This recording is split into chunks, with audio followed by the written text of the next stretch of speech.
I'm a lover of songs, music. ಇಲ್ಲಿನ ಸಂಗೀತ ಹಾಡುವಂಥ ರೀತಿ ಎಲ್ಲ ಬಹಳ ನನಗೆ ಪ್ರೀತಿದಾಯಕವಾಗಿದೆ. And I like your singing. ನಿಮ್ಮ ಹಾಡುವಂಥದ್ದು ನನಗೆ ಬಹಳ ಇಷ್ಟವಾಗಿದೆ. It is loud and very good. ಅದು ಬಹಳ ಹೆಚ್ಚು ವಾಯ್ಸಲ್ಲಿ ಹೇಳಿ ಬಹಳ ಚೆನ್ನಾಗಿ ಚಂದದಾದ ರೀತಿಯಲ್ಲಿ ಹಾಡ್ತಾ ಇದ್ದೀರಾ. And I would like to hear more songs. ಇನ್ನು ಅನೇಕ ಹಾಡುಗಳನ್ನು ಕೇಳಿಸಿಕೊಳ್ಳಿಕ್ಕೆ ನಾನು ಇಷ್ಟಪಡ್ತೇನೆ. We are continuing with our study on believer and sin. ನಾವು ವಿಶ್ವಾಸಿ ಮತ್ತು ಪಾಪ ಅನ್ನುವಂಥದ್ದರ ಅಧ್ಯಯನವನ್ನು ಮುಂದುವರಿಸೋಣ. We looked at 6 truths concerning a believer and sin. ಈ ಪಾಪ ಮತ್ತು ವಿಶ್ವಾಸ ಕುರಿತು 6 ಸಂಗತಿಗಳನ್ನು ನಾವು ಕಳೆದ ಸಂದೇಶದಲ್ಲಿ ನೋಡ್ತಾ ಬಂದೆವು. Now we are going to turn to the first epistle of John. ನಾವು ಈಗ ಮೊದಲನೇ ಪತ್ರಿಕೆ ಯೋಹಾನ ಬರೆದ ಮೊದಲನೇ ಪತ್ರಿಕೆಗೆ ಗಮನ ಹರಿಸೋಣ. That is an epistle in which we read a lot about believer and sin. ಆ ಪತ್ರಿಕೆಯಲ್ಲಿ ನಾವು ಅತಿ ಹೆಚ್ಚಾಗಿ ಒಬ್ಬ ವಿಶ್ವಾಸಿ ಮತ್ತು ಪಾಪದ ಕುರಿತು ಓದುವಂತರಾಗಿದ್ದೇವೆ. We are going to look at 5 reasons that John presents why a believer cannot live in sin. Why a believer cannot live in sin. 5 reasons. Okay, ಯೋಹಾನನು ಈ ಪತ್ರಿಕೆಯಲ್ಲಿ 5 ಕಾರಣಗಳನ್ನು ಕೊಡ್ತಾನೆ ಯಾಕೆ ಒಬ್ಬ ವಿಶ್ವಾಸಿ ಪಾಪದಲ್ಲಿ ಇರಬಾರದು. Now the epistle of John is a very practical book. ಈ ಯೋಹಾನ ಬರೆದ ಮೊದಲನೇ ಪತ್ರಿಕೆ ಅದು ಒಂದು ಪ್ರಾಯೋಗಿಕವಾದಂತಹ ಪುಸ್ತಕ. He applies 3 tests to see if a person is a true believer or not. ಒಬ್ಬ ವಿಶ್ವಾಸಿ ಸತ್ಯ ವಿಶ್ವಾಸಿ ಆಗಿದ್ದಾನೋ ಇಲ್ಲವೋ ಅನ್ನೋದಕ್ಕೆ ಯೋಹಾನನು 3 ಪರೀಕ್ಷೆಗಳನ್ನು ಆತನು ಅನ್ವಯಿಸ್ತಾನೆ. In those days and also today, there are many who claim to be believers. ಆ ದಿನಗಳಲ್ಲಿಯೂ ಮತ್ತು ಈ ದಿನಮಾನದಲ್ಲಿ ಕೂಡ ನಾವು ನೋಡ್ತೇವೆ ಅನೇಕರು ತಾವು ವಿಶ್ವಾಸಿಗಳಾಗಿದ್ದೇವೆ ಎಂಬುದಾಗಿ ಹಕ್ಕನ್ನ ಸಾಧಿಸ್ತಾರೆ. But some of them may not be genuinely saved. ಆದರೆ ಸತ್ಯವಾಗಿ ಸರಿಯಾಗಿ ನೋಡುವಾಗ ಅವರು ಸರಿಯಾದ ರೀತಿಯಲ್ಲಿ ರಕ್ಷಿಸಲ್ಪಟ್ಟವರಾಗಿರುವುದಿಲ್ಲ. They are deceiving themselves and they are going to hell. ಅವರು ತಮ್ಮನ್ನೇ ಮೋಸ ಮಾಡಿಕೊಳ್ಳುವಂತವರಾಗಿ ನರಕ ಪಾತ್ರರಾಗಿರ್ತಾರೆ. It is quite possible that such people are there in our assemblies also. ನಮ್ಮ ಮಧ್ಯದಲ್ಲಿಯೂ ಕೂಡ ಅಂತ ಜನರು ಇದ್ದಾರೆ ಅನ್ನುವಂತ ಸಾಧ್ಯತೆಗಳು ಇದೆ. Because they grew up in an assembly. ಯಾಕಂದ್ರೆ ಅವರೊಂದು ಸಭೆಯಲ್ಲಿ ಬೆಳೆದಿರ್ತಾರೆ. They learn Sunday school. ಅಲ್ಲಿ ಭಾನುವಾರ ಶಾಲೆಯಲ್ಲಿ ಕಲ್ತಿರ್ತಾರೆ. They know how to sing songs. ಅವರಿಗೆ ಹಾಡುಗಳನ್ನು ಹೇಳಲಿಕ್ಕೆ ಗೊತ್ತುಂಟು. They go to church. ಅವರು ಸಭೆಗೆ ಹೋಗ್ತಾರೆ. And they somehow believe to think that they are also believers. ಹೇಗೋ ಒಂದು ರೀತಿಯಲ್ಲಿ ಅವರು ನಂಬುತ್ತಾರೆ ಏನಂದ್ರೆ ಅವರು ಕೂಡ ವಿಶ್ವಾಸಿಗಳಾಗಿದ್ದೇವೆ ಅಂತ. Apostle John applies 3 tests in his epistle to see if a person is truly a believer or not. ಅಪೊಸ್ತಲನಾದ ಯೋಹಾನನು ತಾನು ಬರೆದ ಈ ಪತ್ರಿಕೆಯಲ್ಲಿ 3 ಪರೀಕ್ಷೆಗಳನ್ನ ಆತನು ಬರೀತಾ ಇದ್ದಾನೆ. ಅಂದ್ರೆ ನಮ್ಮನ್ನ ಪರೀಕ್ಷಿಸಿಕೊಳ್ಳಿಕ್ಕಾಗಿ ನಿಜವಾಗಿ ನಾವು ವಿಶ್ವಾಸಿಗಳಾಗಿದ್ದೇವೆಯೋ ಇಲ್ಲವೋ ಎಂಬುದರಲ್ಲಿ. Number 1 is the doctrinal test. ಮೊದಲನೇದಾಗಿ ನಾವು ನೋಡುತ್ತಾ ಬರುವಾಗ ಬೋಧನಾ ಒಂದು ಪರೀಕ್ಷೆ. What we believe about the truth of Christ. ಕರ್ತನಾದ ಯೇಸು ಕ್ರಿಸ್ತನ ಕುರಿತಿರುವಂತಹ ಸತ್ಯದ ವಿಷಯದಲ್ಲಿ ಎಷ್ಟು ನಂಬುತ್ತೇವೆ ಅಥವಾ ಏನು ನಂಬುತ್ತೇವೆ. What we believe about his person and his work. ಆತನ ವ್ಯಕ್ತಿತ್ವ ಮತ್ತು ಆತನ ಕಾರ್ಯದ ಕುರಿತು ನಾವೇನು ನಂಬುತ್ತೇವೆ. The doctrine of Christ and what we believe about it. ಆತನ ಕುರಿತು ಯೇಸು ಕ್ರಿಸ್ತನ ಕುರಿತಿರುವಂತಹ ಸ್ವಸ್ಥ ಬೋಧನೆಗಳ ಕುರಿತು ಏನು ನಂಬುತ್ತೇವೆ. So we call it the doctrinal test. ಅದನ್ನ ನಾವು ಬೋಧನಾ ಪರೀಕ್ಷೆ ಎಂಬುದಾಗಿ ಕರೀಬಹುದು. Second test is called the relationship test. ಎರಡನೇದಾಗಿ ನಾವು ನೋಡುವಾಗ ಸಂಬಂಧದ ವಿಷಯದಲ್ಲಿರುವಂತಹ ಒಂದು ಪರೀಕ್ಷೆ. Our relationship with other believers. ನಮ್ಮ ಬೇರೆ ಸಹ ವಿಶ್ವಾಸಿಗಳೊಂದಿಗಿರುವಂತಹ ನಮ್ಮ ಸಂಬಂಧ. Whether we love them or not. ನಾವು ಅವರನ್ನ ಪ್ರೀತಿಸ್ತೀವೋ ಅಥವಾ ಇಲ್ಲವೋ. Are we hating them or not? ಒಂದು ವೇಳೆ ಅವರನ್ನು ಹಾಗೆ ಮಾಡ್ತೇವೋ ಅಥವಾ ಇಲ್ಲವೋ. Apostle John says, those who are truly born of God love others who are born of God. ಅಪೊಸ್ತಲನಾದ ಯೋಹಾನ ಹೇಳ್ತಾನೆ ನಿಜವಾಗಿ ಕರ್ತನಲ್ಲಿ ಜನಿಸಿದಂತವರು ಅಥವಾ ವಿಶ್ವಾಸಿಗಳು ಅವರು ಬೇರೆ ದೇವರ ಮಕ್ಕಳನ್ನ ಪ್ರೀತಿಸ್ತಾರೆ. All those who are believers. ಅವರು ಯಾರ್ಯಾರು ವಿಶ್ವಾಸಿಗಳಾಗಿದ್ದಾರೋ. They may not be in our church. ಒಂದು ವೇಳೆ ನಮ್ಮ ಸಭೆಯಲ್ಲಿ ಇಲ್ಲದೆ ಇರಬಹುದು. Sometimes their doctrines may be different. ಒಂದು ವೇಳೆ ಅವರ ಬೋಧನಾ ಕ್ರಮಗಳು ಸಿದ್ಧಾಂತಗಳು ಬೇರೆ ಇರಬಹುದು. But if they are truly saved, ಆದ್ರೆ ಅವರು ನಿಜವಾಗಿ ರಕ್ಷಿಸಲ್ಪಟ್ಟಿದ್ದಾರೆ, though we may not be able to always work with them, we should love them, considering them as God's children. ಒಂದು ವೇಳೆ ಅವರ ಜೊತೆಗಾರರಾಗಿ ನಾವು ಕೆಲಸ ಮಾಡದೆ ಇರುವಂತವರು ಆಗಿರಬಹುದು, ಆದ್ರೆ ನಾವು ಅವರನ್ನ ದೇವರ ಮಕ್ಕಳಾಗಿ ಪ್ರೀತಿಸಬೇಕು. So that is the relational test, how we relate to others in the family of God. ಇದು ಸಂಬಂಧದ ಕುರಿತು ಇರುವಂತಹ ಒಂದು ಪರೀಕ್ಷೆಯಾಗಿದೆ. ಅಂದರೆ ದೇವರ ಕುಟುಂಬದ ಬೇರೆಯವರೊಂದಿಗೆ ಇರುವಂತಹ ಒಂದು ಸಂಬಂಧ. And the third test is called the moral test or test concerning our attitude to sin. ಅನಂತರ ಮೂರನೇ ಒಂದು ಪರೀಕ್ಷೆ ಏನು ಎಂಬುದಾಗಿ ಹೇಳುವಾಗ ನಮ್ಮ ನೈತಿಕತೆಯ ಪರೀಕ್ಷೆ ಆಗಿದೆ. ಅಂದ್ರೆ ಅಥವಾ ಪಾಪದ ಕುರಿತು ಇರುವಂತಹ ನಮ್ಮ ಮನೋಭಾವಗಳ ವಿಷಯದಲ್ಲಿರುವಂತಹ ಪರೀಕ್ಷೆ. Our attitude to sin determines whether we are true believers or not. ನಾವು ಪಾಪದ ಕಡೆಗೆ ಯಾವ ರೀತಿ ಮನೋಭಾವವುಳ್ಳವರಾಗಿದ್ದೇವೆ, ಸ್ಪಂದಿಸ್ತೇವೆ, ಇದು ನಾವು ವಿಶ್ವಾಸಿಗಳಾಗಿದ್ದೇವೆಯೋ ಇಲ್ಲವೋ ಅನ್ನೋದನ್ನ ತೀರ್ಮಾನಿಸುತ್ತದೆ. So the first test, ಮೊದಲನೇ ಪರೀಕ್ಷೆ, our relation to Christ, our understanding of Christ. ನಾವು ಕರ್ತನಾದ ಯೇಸು ಕ್ರಿಸ್ತನೊಂದಿಗೆ ಇರುವಂತಹ ಸಂಬಂಧ, ಯೇಸು ಸ್ವಾಮಿಯನ್ನ ಎಷ್ಟು ಅರ್ಥ ಮಾಡಿಕೊಂಡಿದ್ದೇವೆ. Second, our relationship with other believers. ಎರಡನೇದಾಗಿ ಬೇರೆ ವಿಶ್ವಾಸಿಗಳೊಂದಿಗೆ ಇರುವಂತಹ ನಮ್ಮ ಸಂಬಂಧ. Thirdly, our attitude to sin. ಮೂರನೇದಾಗಿ ಪಾಪದ ಕುರಿತಿರುವಂತಹ ನಮ್ಮ ಮನೋಭಾವಗಳು, ಚಿಂತನೆಗಳು. Doctrinal test, ದೇವ ಸಂದೇಶ ಅಥವಾ ಬೋಧನೆಯ ಪರೀಕ್ಷೆ, relational test, ಸಂಬಂಧದ ಪರೀಕ್ಷೆ, and moral test. ಅನಂತರ ನೈತಿಕತೆಯ ಪರೀಕ್ಷೆ. Now we are going to deal only with the last one now. ನಾವು ಈಗ ಈ ಸಮಯದಲ್ಲಿ ಕಡೆಯದನ್ನು ಮಾತ್ರ ನಾವು ನೋಡುತ್ತಿದ್ದೇವೆ. We will not talk about the first two now. ಮೊದಲನೇ ಎರಡು ವಿಷಯಗಳನ್ನ ಈಗ ಮಾತಾಡುವುದು ಬೇಡ. So in this moral test, ಈ ಒಂದು ನೀತಿವಂತಿಕೆಯ ಅಥವಾ ನೈತಿಕತೆಯ ಪರೀಕ್ಷೆಯಲ್ಲಿ John clearly presents before us 5 reasons why a believer cannot continue a life of sin. ನಾವು ಅಪೊಸ್ತಲನಾದ ಯೋಹಾನನು ಸ್ಪಷ್ಟವಾಗಿ 5 ಕಾರಣಗಳನ್ನು ಕೊಡ್ತಾನೆ ಯಾಕೆ ಒಬ್ಬ ವಿಶ್ವಾಸಿ ಪಾಪದಲ್ಲಿ ಮುಂದುವರಿಯಲಿಕ್ಕೆ ಸಾಧ್ಯವಿಲ್ಲ. We will read that in 1 John chapter 3. ನಾವು ಮೊದಲನೇ ಯೋಹಾನ 3ನೇ ಅಧ್ಯಾಯದಲ್ಲಿ ನೋಡ್ತೇವೆ. And we will read verses 4 to 10. 4ನೇ ವಚನದಿಂದ 10ನೇ ವಚನ. ಮೊದಲನೇ ಯೋಹಾನ 3ನೇ ಅಧ್ಯಾಯ 4ನೇ ವಚನದಿಂದ 10ನೇ ವಚನದ ತನಕ. ನಾಲ್ಕನೇ ವರ್ಷದಿಂದ ಪಾಪ ಮಾಡುವ ಪ್ರತಿಯೊಬ್ಬನು ಅಧರ್ಮವನ್ನು ಮಾಡುವವನಾಗಿದ್ದಾನೆ. ಪಾಪವು ಅಧರ್ಮವೇ. ಪಾಪಗಳನ್ನು ಹೋಗಲಾಡಿಸುವುದಕ್ಕಾಗಿ ಕ್ರಿಸ್ತನು ಪ್ರತ್ಯಕ್ಷನಾದನೆಂಬುದು ನಿಮಗೆ ಗೊತ್ತಾಗಿದೆ. ಆತನಲ್ಲಿ ಪಾಪವಿಲ್ಲ.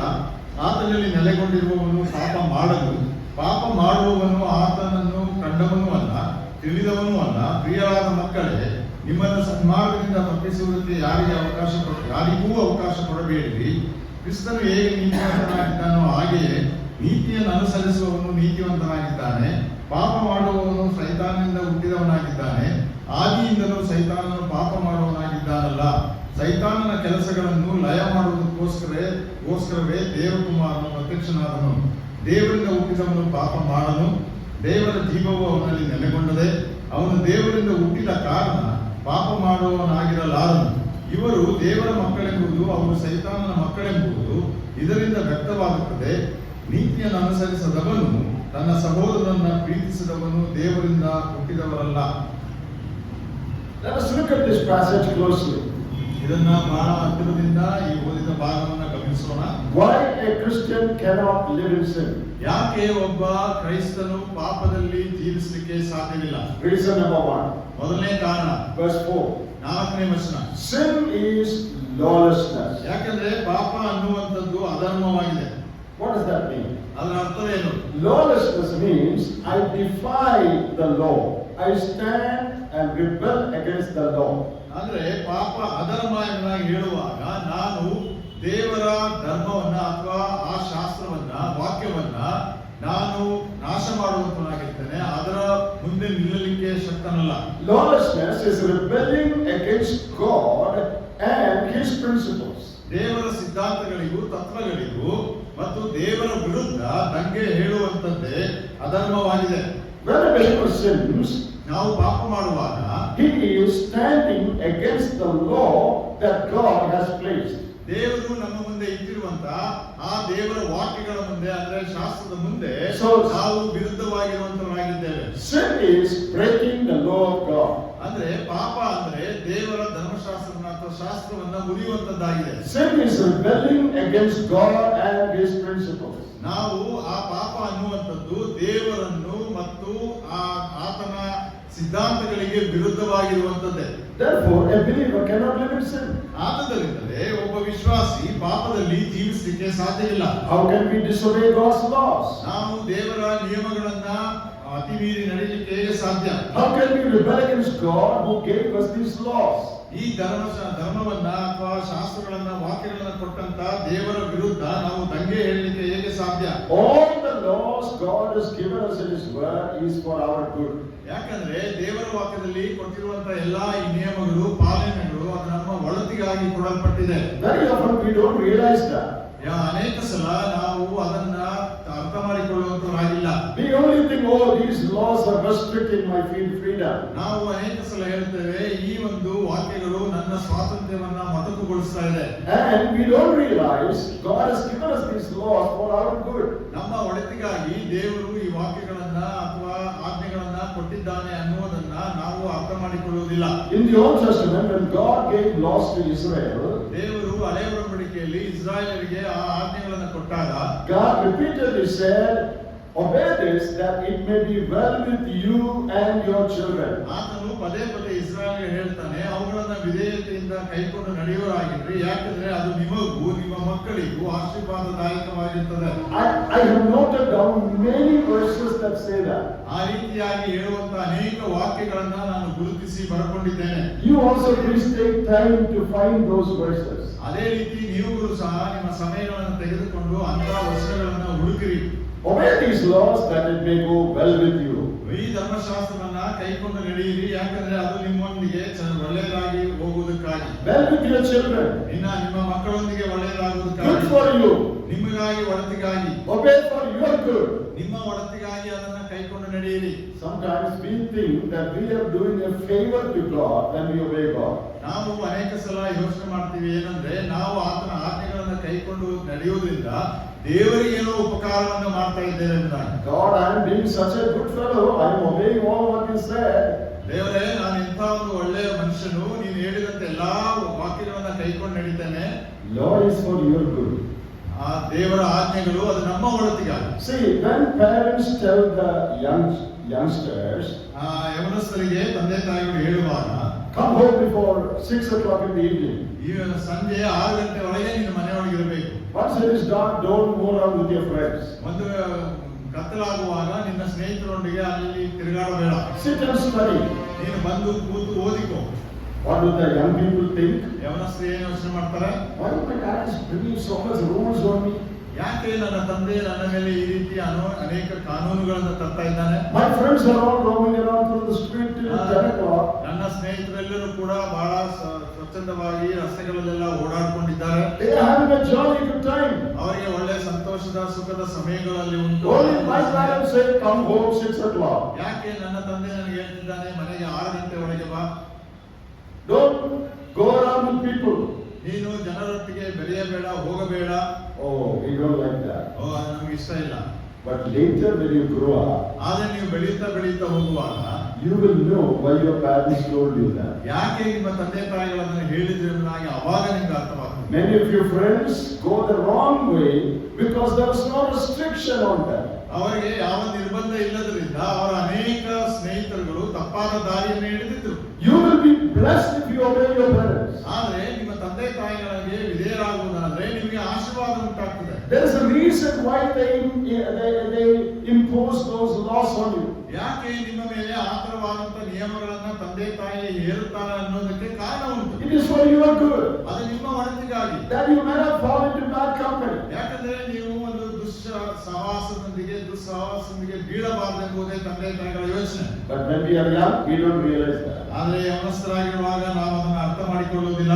All God's laws are for our good. ಯಾಕಂದ್ರೆ ದೇವರ ಎಲ್ಲಾ ನಿಯಮಗಳು ವಾಕ್ಯಗಳು ನಮ್ಮ ಒಳಿತಿಗಾಗಿದೆ. When I rebel against God's laws, ನಾನು ದೇವರ ವಾಕ್ಯದ ವಿರುದ್ಧ ದಂಗೆ ಹೇಳುವಾಗ I am rebelling against God who gave those laws. ಆ ವಾಕ್ಯಗಳನ್ನ ಅಥವಾ ಆಜ್ಞೆಗಳನ್ನ ಕೊಟ್ಟಂತ ದೇವರ ವಿರುದ್ಧವೇ ನಾನು ಎದುರು ಬೀಳ್ತಾ ಇದ್ದೇನೆ. I am spoiling my own life. ನನ್ನ ಜೀವಿತವನ್ನೇ ನಾನು ಹಾಳು ಮಾಡಿಕೊಳ್ತಾ ಇದ್ದೇನೆ. Do we realize that? ಅದನ್ನು ನಾವು ತಿಳ್ಕೊಳ್ತಾ ಇದ್ದೇವೆ. When we don't obey God, ನಾವು ದೇವರಿಗೆ ವಿಧೇಯರಾಗದೇ ಇರುವಾಗ we are spoiling our own life. ನಮ್ಮ ಸ್ವಂತ ಜೀವಿತಗಳನ್ನೇ ನಾವು ಹಾಳು ಮಾಡಿಕೊಳ್ತಾ ಇದ್ದೇವೆ. Sin is lawlessness. ಯಾಕಂದ್ರೆ ಪಾಪವು ಅಧರ್ಮವಾಗಿದೆ. Therefore, a believer cannot sin. ಆದುದರಿಂದಲೇ ಒಬ್ಬ ವಿಶ್ವಾಸಿ ಪಾಪ ಮಾಡಲಿಕ್ಕೆ ಸಾಧ್ಯವಿಲ್ಲ. But very often we ignore God's laws. ಆದ್ರೆ ನಾವು ಅನೇಕ ಸಲ ಈ ದೇವರ ಆಜ್ಞೆಗಳನ್ನ ತಾತ್ಸಾರ ಮಾಡ್ತೇವೆ. God's word says, don't love money. ದೇವರ ವಾಕ್ಯ ಹೇಳ್ತದೆ ಹಣವನ್ನ ಪ್ರೀತಿಸಬೇಡ್ರಿ. But we tell God, ನಾವು ಆದ್ರೆ ದೇವರಿಗೆ ಹೇಳ್ತೇವೆ, no, I have to love money. ಇಲ್ಲ ನಾನು ಹಣವನ್ನ ಪ್ರೀತಿಸಬೇಕು. I have to make lot of money. ಯಾಕಂದ್ರೆ ನಾನು ಬಹಳ ಹಣವನ್ನ Otherwise, I ಸಂಪಾದಿಸಬೇಕು. cannot live in this world. ಇಲ್ಲದೆ ಹೋದ್ರೆ ಈ ಲೋಕದಲ್ಲಿ ಜೀವಿಸಲಿಕ್ಕೆ ಸಾಧ್ಯವಿಲ್ಲ. I don't care for your rule. ನಿನ್ನ ಒಂದು ನಿಯಮ ಕಾನೂನುಗಳಿಗೆ ನಾನು ಯಾವ ಲೆಕ್ಕ ಕೊಡೋದಿಲ್ಲ. The word says, forgive all those who harm you. ದೇವರ ವಾಕ್ಯ ಹೇಳ್ತದೆ, ನಿನ್ನನ್ನ ಹಿಂಸಿಸುವಂತವರನ್ನ ನೀನು ಕ್ಷಮಿಸು. Oh, he has done so much against me. ಓ ದೇವರೇ, ಅವನು ನನ್ನ ವಿರುದ್ಧ ಏನೇನೋ ಮಾಡಿದ್ದಾನೆ, How can I forgive him? ಅವನನ್ನು ಹೇಗೆ ನಾನು ಕ್ಷಮಿಸಲಿ? I cannot obey your law. ಆದ್ರೆ ನಿನ್ನ ಮಾತನ್ನ ನಾನು ಒಪ್ಪಿಕೊಳ್ಳಲ್ಲ. Your law is not practical. ಯಾಕಂದ್ರೆ ನಿನ್ನ ವಾಕ್ಯಗಳು ಅಥವಾ ಆಜ್ಞೆಗಳು ಅದು ಪ್ರಾಯೋಗಿಕವಾಗಿಲ್ಲ. I don't care for your law that says I should forgive you. ಆದ್ದರಿಂದ ನಾನು ನಿನ್ನ ನಿಯಮಗಳಿಗೆ ವಾಕ್ಯಗಳಿಗೆ ಯಾವ ಮನ್ನಣೆ ಕೊಡುವುದಿಲ್ಲ. I can't forgive him. ಅದನ್ನ ಅವನನ್ನ ಕ್ಷಮಿಸಲಿಕ್ಕೆ ಸಾಧ್ಯವಿಲ್ಲ. If you don't forgive him, ನೀವು ಅವನನ್ನ ಕ್ಷಮಿಸದೆ ಹೋದ್ರೆ do you know who is to be harmed? Who will be harmed? ಯಾರಿಗೆ ತೊಂದರೆ ಆಗ್ತದೆ ಗೊತ್ತುಂಟಾ? You yourself. ನಿಮಗೇನೆ. When you keep bitterness in your heart, ನಮ್ಮ ಹೃದಯಗಳಲ್ಲಿ ಕೈಯನ್ನು ಇಟ್ಟುಕೊಳ್ಳುವಾಗ that affects you, ಅದು ನಿನಗೆ ಪರಿಣಾಮ ಬೀರ್ತದೆ, not the other person. ಬೇರೆ ಮನುಷ್ಯಗಲ್ಲ. The word says don't be jealous. ನೀನು ಅವರ ಮೇಲೆ ಹೊಟ್ಟೆ ಕಿಚ್ಚು ಪಡಬೇಡ. But very often we ignore that law. ಯಾಕಂದ್ರೆ ಆ ಒಂದು ವಾಕ್ಯಗಳನ್ನ ನಾವು ತಾತ್ಸಾರ ಮಾಡ್ತೇವೆ. Oh, he is building a better house than mine. ನಾವು ಯೋಚಿಸ್ತೇವೆ, ನಮಗಿಂತ ಉತ್ತಮವಾದ ಮನೆಯನ್ನು ಅವನು ಕಟ್ತಾ ಇದ್ದಾನೆ. He bought a better car than mine. ಅವನು ನನಗಿಂತ ಉತ್ತಮವಾದ ಕಾರನ್ನ ಕೊಂಡ್ಕೊಂಡಿದ್ದಾನೆ. He has more money than me. ನನಗಿಂತ ಹೆಚ್ಚು ಹಣ ಅವನಲ್ಲುಂಟು. He preaches better than me. ನನಗಿಂತ ಒಳ್ಳೆ ಸಂದೇಶಗಳನ್ನ ಕೊಡ್ತಾನೆ. And I am jealous.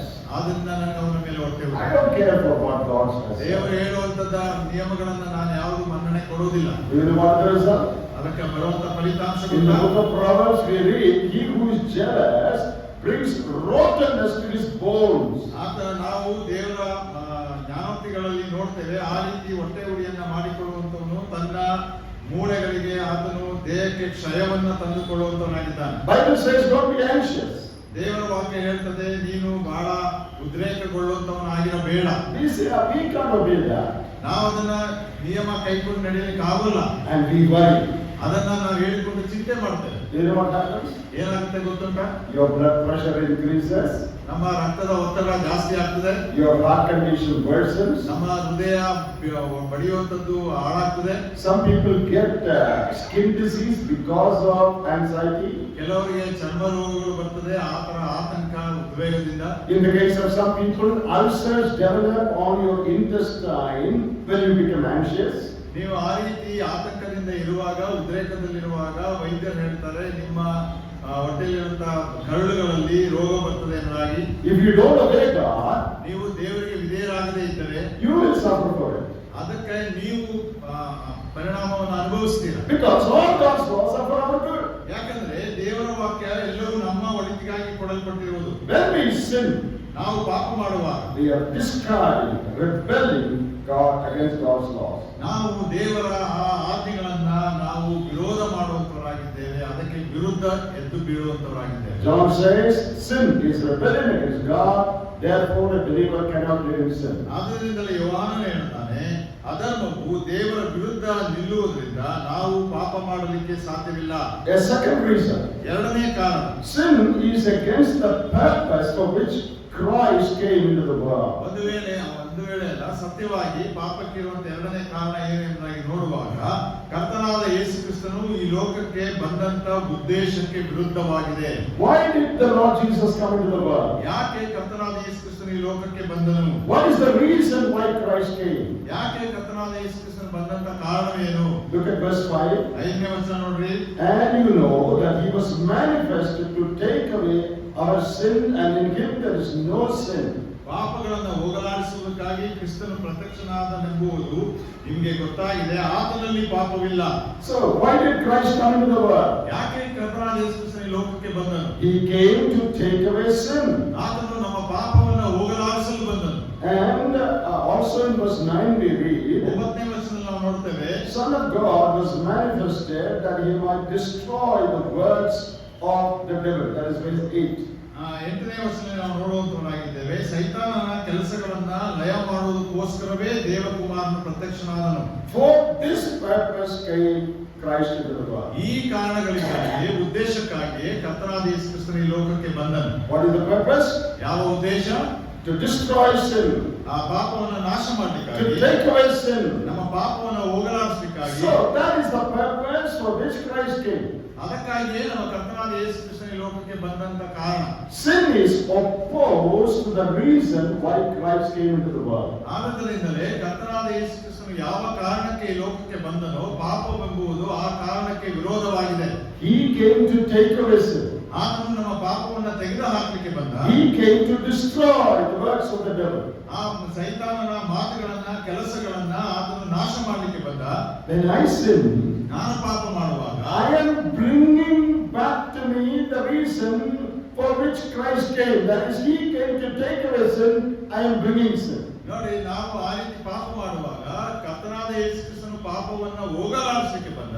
ಆದ್ರೆ ನಾವು ಅದಕ್ಕೆ ವಿರುದ್ಧವಾಗಿ ಪಾಪವನ್ನ ಬರಮಾಡಿಕೊಳ್ಳುವಂತವರಾಗ್ತೇವೆ. He came to take away sin.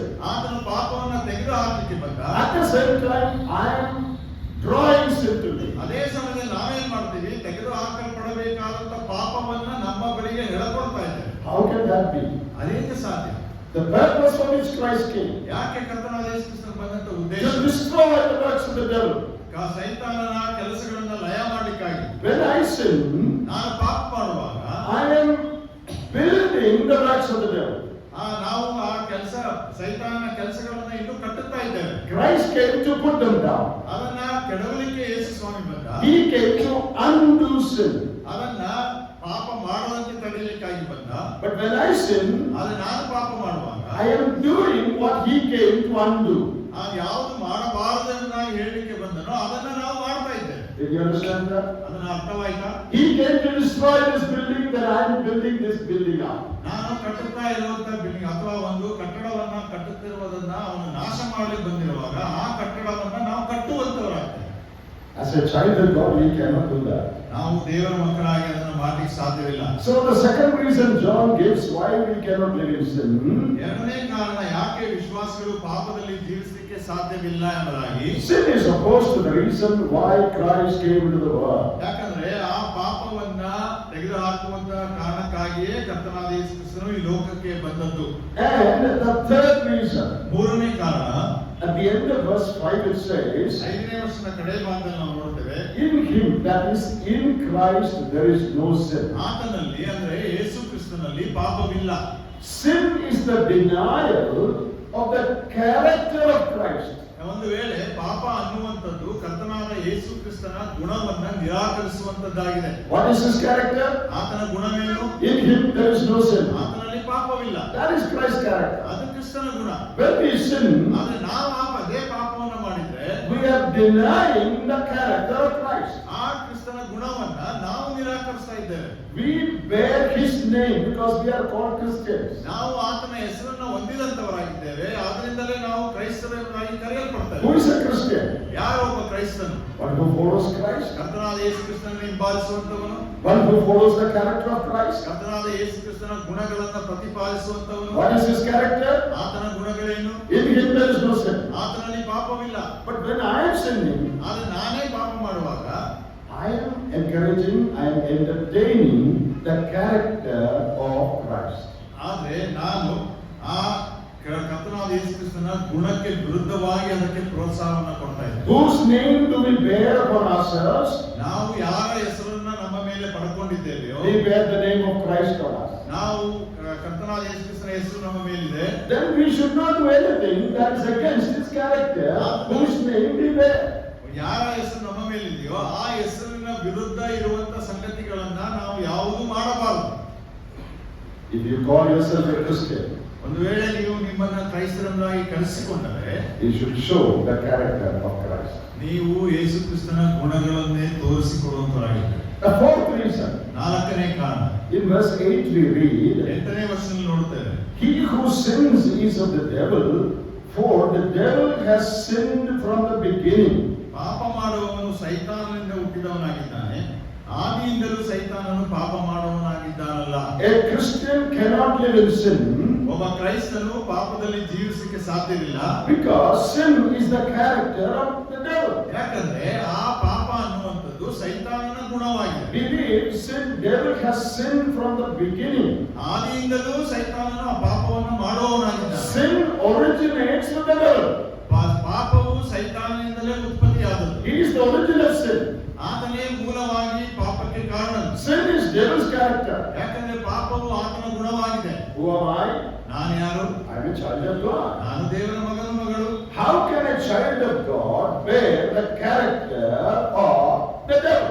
ಆ ದೇವರ ಮಕ್ಕಳಾಗಿರುವಂತ ನಾವು ಹೇಗೆ ಆ ಸೈತಾನನ ಗುಣವಾಗಿರುವಂತ ಪಾಪವನ್ನು ಇಟ್ಟುಕೊಳ್ಳಲಿಕ್ಕೆ ಸಾಧ್ಯ? He sins from the beginning. That is his character. ಆತನ ಗುಣವೇನೆಂದರೆ ಆದಿಯಿಂದಲೇ ಆತನ ಪಾಪ ಮಾಡುವವನಾಗಿದ್ದಾನೆ. What are some of his characters? ಅವನ ಕೆಲವು ಗುಣಗಳೇನು? What are some of the characters of the devil? ಸೈತಾನನ ಗುಣಗಳೇನು? Without reading, I'll just tell some of them. ಒಂದು ವೇಳೆ ಓದದೆ ಕೆಲವು ಹೇಳ್ರಿ.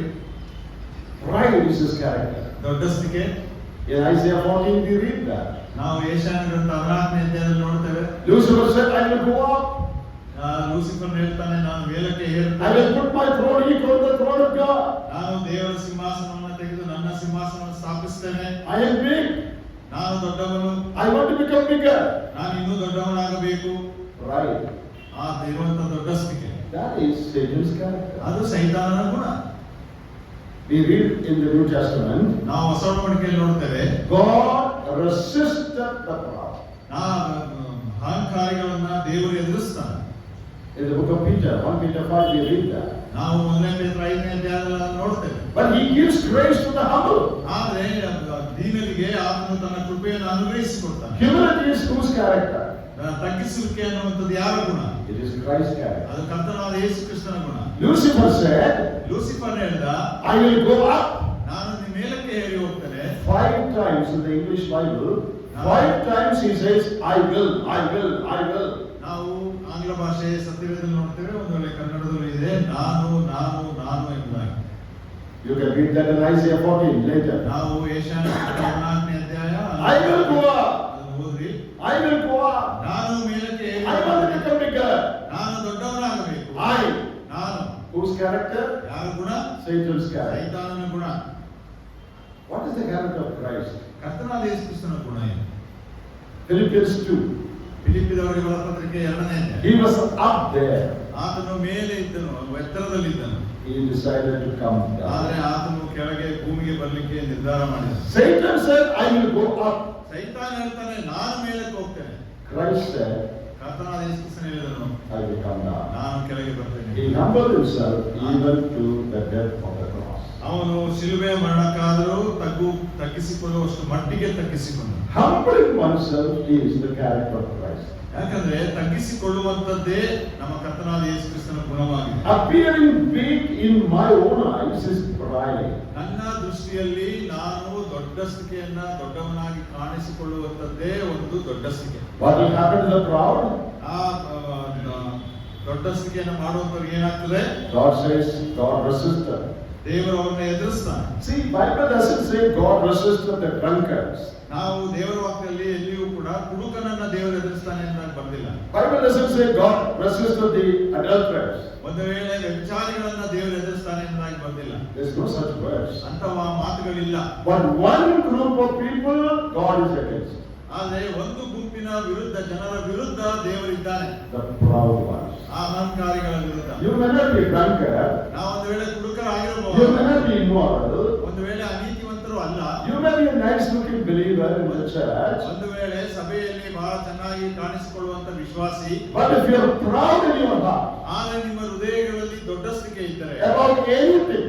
ಯಾವುದೇ ವಿಷಯದಲ್ಲಾಗಲಿ. About your spiritual gifts. ಒಂದು ವೇಳೆ ನಿನಗಿರುವಂತಹ ಆತ್ಮಿಕ ವರಗಳ ಕುರಿತು. About your look. ಒಂದು ವೇಳೆ ನಿನ್ನ ನೋಟದ ಕುರಿತು ಅಥವಾ ನಿನ್ನ ಕಾಣುವಂತದರ ಕುರಿತು. Your riches. ನಿನ್ನ ಶ್ರೀಮಂತಿಕೆಯ Your ಕುರಿತು. ability. ನಿನ್ನ ಸಾಮರ್ಥ್ಯದ ಕುರಿತು. Your beauty. ನಿನ್ನ ಸೌಂದರ್ಯದ ಕುರಿತು. Your personality. ನಿನ್ನ ವ್ಯಕ್ತಿತ್ವದ ಕುರಿತು. If you are proud about anything, God is against you. ನೀವು ನಿನ್ನ ವಿಷಯದಲ್ಲಿ ಯಾವುದೇ ವಿಷಯದಲ್ಲಿ ನೀನು ದೊಡ್ಡ ಸ್ಥಿತಿಯನ್ನು ಮಾಡುವುದಾದರೆ ದೇವರು ನಿನ್ನ ವಿರುದ್ಧವಾಗಿದ್ದಾನೆ. Do you want God to be against you? ನಿಮಗೆ ದೇವರು ನಿಮ್ಮ ವಿರುದ್ಧವಾಗಿರಲಿಕ್ಕೆ ಇಷ್ಟಪಡ್ತೀರಾ? And a proud person will fall. ಯಾಕಂದ್ರೆ ಆ ದೊಡ್ಡಸ್ತಿಕೆ ಅಹಂಕಾರಿಗಳು ಅವರು ಬಿದ್ದು ಹೋಗ್ತಾರೆ. Pride goes before a fall, says the Bible. ನಾವು ಅಹಂಕಾರ ಉಬ್ಬಿನಿಂದ ದೊಬ್ಬು ಎಂಬುದಾಗಿ ಜ್ಞಾನೋಕ್ತಿಯಲ್ಲಿ ನೋಡ್ತೇವೆ. Do you know what you should do that you may not fall? What should you do that you may not fall? ನಾವು ಬೀಳದ ಹಾಗೆ ನಾವೇನು ಮಾಡಬೇಕೆಂಬುದು ನಮ್ಗೆ ಗೊತ್ತುಂಟಾ? If you don't want to fall, ನೀವು ಬೀಳಬಾರದೆಂಬುದಾಗಿ ನೆನೆಸಿದ್ರೆ, I'll tell you a secret how you cannot fall. ನಿಮಗೊಂದು ಮರ್ಮವನ್ನ ನಾನು ಹೇಳ್ತೇನೆ, ಹೇಗೆ ಬೀಳಬಾರದು ಎಂದು. You practice this, you will never fall. ನೀವು ಇದನ್ನು ಅಭ್ಯಾಸ ಮಾಡಿಕೊಳ್ಳ್ರಿ, ಎಂದಿಗೂ ಬಿದ್ದೋಗಲ್ಲ. This is from John Bunyan. ಇದು ಜಾನ್ ಬನಿಯನ್ ಎಂಬುದಾಗಿ ಅವರು ಬರೆದಂತದ್ದು. John Bunyan said, John Bunyan ಅವರು ಹೇಳಿದ್ರು, one who lies on the floor will never fall. ನೆಲದ ಮೇಲೆ ಮಲಗಿಕೊಳ್ಳುವವನು ಎಂದಿಗೂ ಬೀಳೋಲ್ಲ. If you don't want to fall, lie on the floor. ನೀವು ಬೀಳಬಾರದ, ನೆಲದ ಮೇಲೆ ಕೂತ್ಕೊಳ್ರಿ, ಮಲ್ಕೊಳ್ಳಿ. Suppose you decide to sleep on that bench tonight, after some time you will fall. ಒಂದು ವೇಳೆ ನೀವು ಈ ರಾತ್ರಿ ಆ ಬೆಂಚ್ ಮೇಲೆ ಮಲಗಬೇಕಂತ ಯೋಚಿಸಿದ್ರೆ ಆಮೇಲೆ ಸ್ವಲ್ಪ ಸಮಯ. Suppose you sleep on this table, after some time you will fall. ಒಂದು ವೇಳೆ ಈ ಬೆಂಚಿನ ಟೇಬಲ್ ಮೇಲೆ ಮಲ್ಕೊಂಡ್ರೆ ನಂತರ ನೀವು ಬಿದ್ದೋಗಿರ್ತೀರ. Suppose you spread a mat and sleep down here, you will not fall. ಆದ್ರೆ ಆ ನೆಲದ ಮೇಲೆ ಚಾಪೆ ಹಾಸಿಕೊಂಡು ಮಲಗಿದ್ರೆ ಎಂದಿಗೂ ಬೀಳಲ್ಲ ನೀವು. Always lie before God prostrate.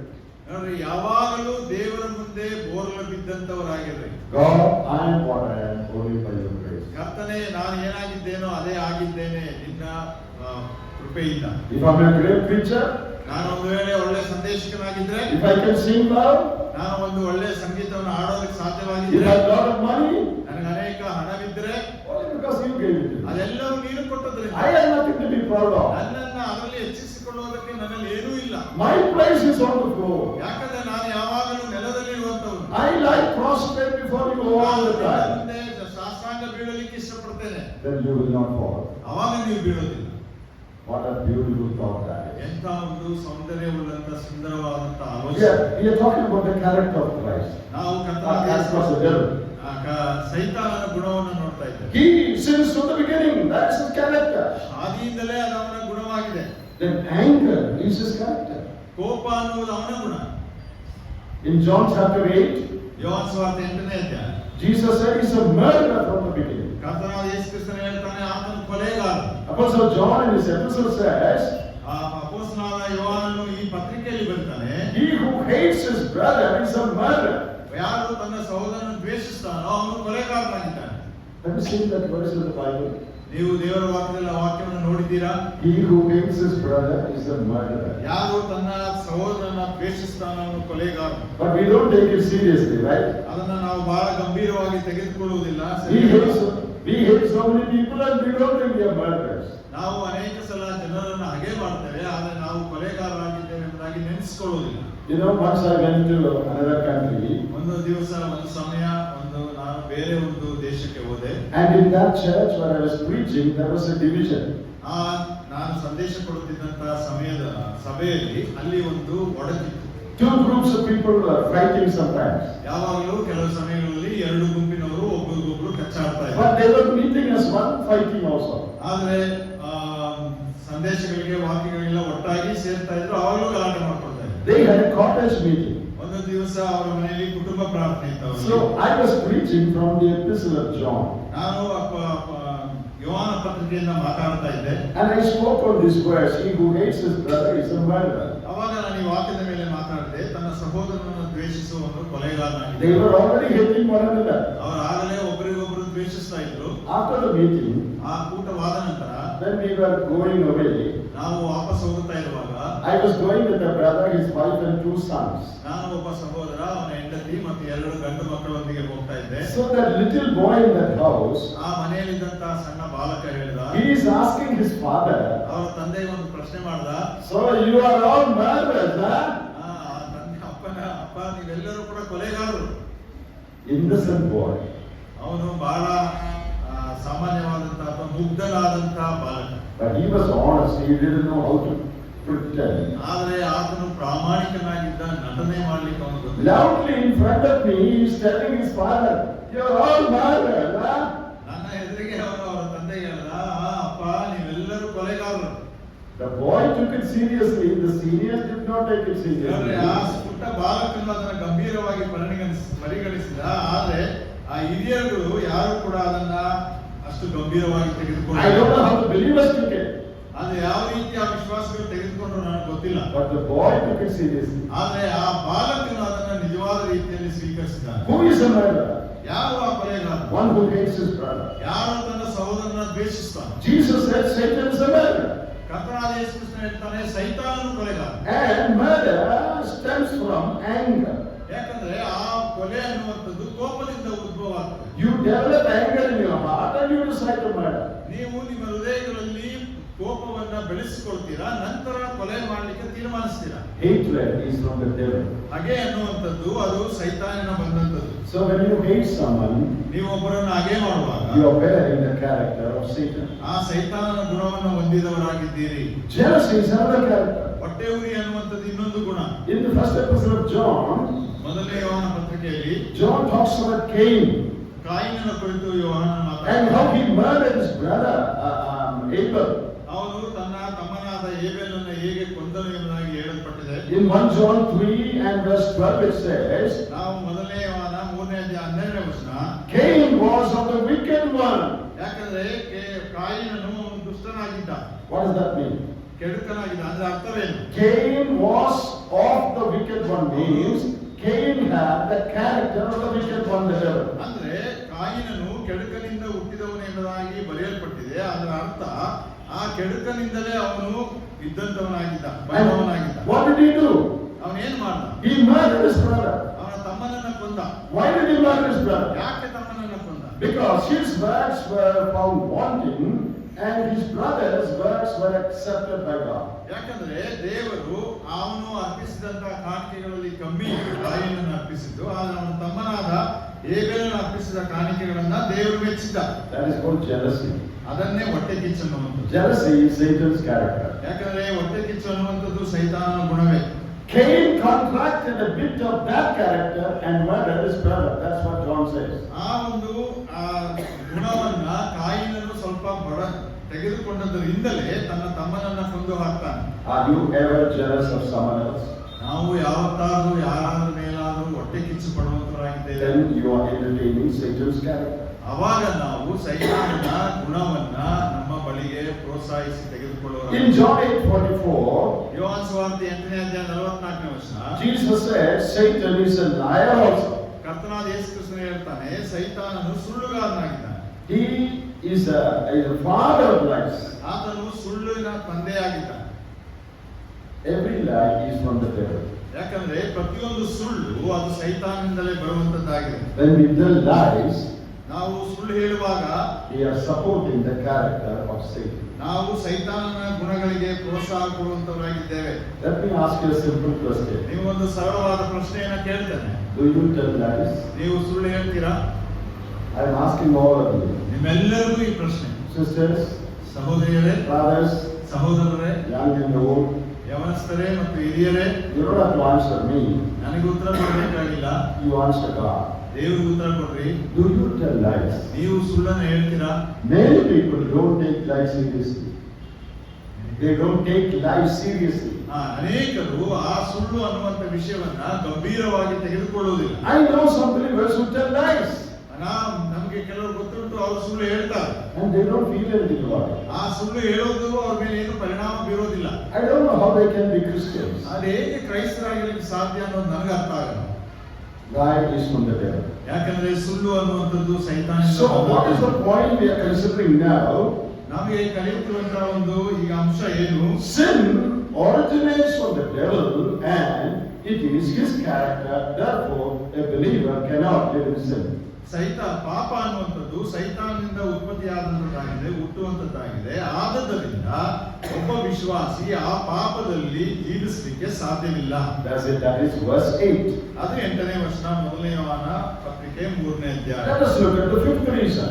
5ನೇ ಕಾರಣವನ್ನ ನೋಡೋಣ. Why a believer cannot live in sin? ಯಾಕೆ ಒಬ್ಬ ವಿಶ್ವಾಸಿ ಪಾಪದಲ್ಲಿ ಮುಂದುವರಿಯಲಿಕ್ಕೆ ಸಾಧ್ಯವಿಲ್ಲ? That is found in verse 9. 9ನೇ ವಚನದಲ್ಲಿ. What is the reason given in verse 9? 9ನೇ ವಚನ ಕೊಟ್ಟ ಕಾರಣವೇನು? We read that he is born of God and his seed remains in him. ಅಲ್ಲಿ ನಾವು ನೋಡ್ತೇವೆ, ದೇವರಿಂದ ಹುಟ್ಟಿದ ಕಾರಣ ದೇವರ ಜೀವವು ಅವನಲ್ಲಿ ನೆಲೆಗೊಂಡಿರುವುದರಿಂದ ಅವನು ಪಾಪ ಮಾಡಲಾರನು. He cannot sin because he has been born of God and his seed remains in him. ಅಂದರೆ ಅವನು ದೇವರಿಂದ ಹುಟ್ಟಿದವನಾಗಿದ್ದಾನೆ, ದೇವರ ಜೀವವು ಅವನಲ್ಲಿದೆ. We are born of God. ನಾವು ದೇವರಿಂದ ಹುಟ್ಟಿದವರು. And God's seed remains in us. ಅಂದ್ರೆ ದೇವರ ಜೀವ ನಮ್ಮಲ್ಲಿ ನೆಲೆಗೊಂಡಿದೆ. If you are a child of God, ನಾವು ದೇವರ ಮಕ್ಕಳಾಗಿದ್ದರೆ God's seed is in you. ನಮ್ಮಲ್ಲಿ ದೇವರ ಜೀವವಿದೆ. It can mean two things. ಅದು ಎರಡು ವಿಷಯಗಳಲ್ಲಿರಬಹುದು. It can mean God's life is in you.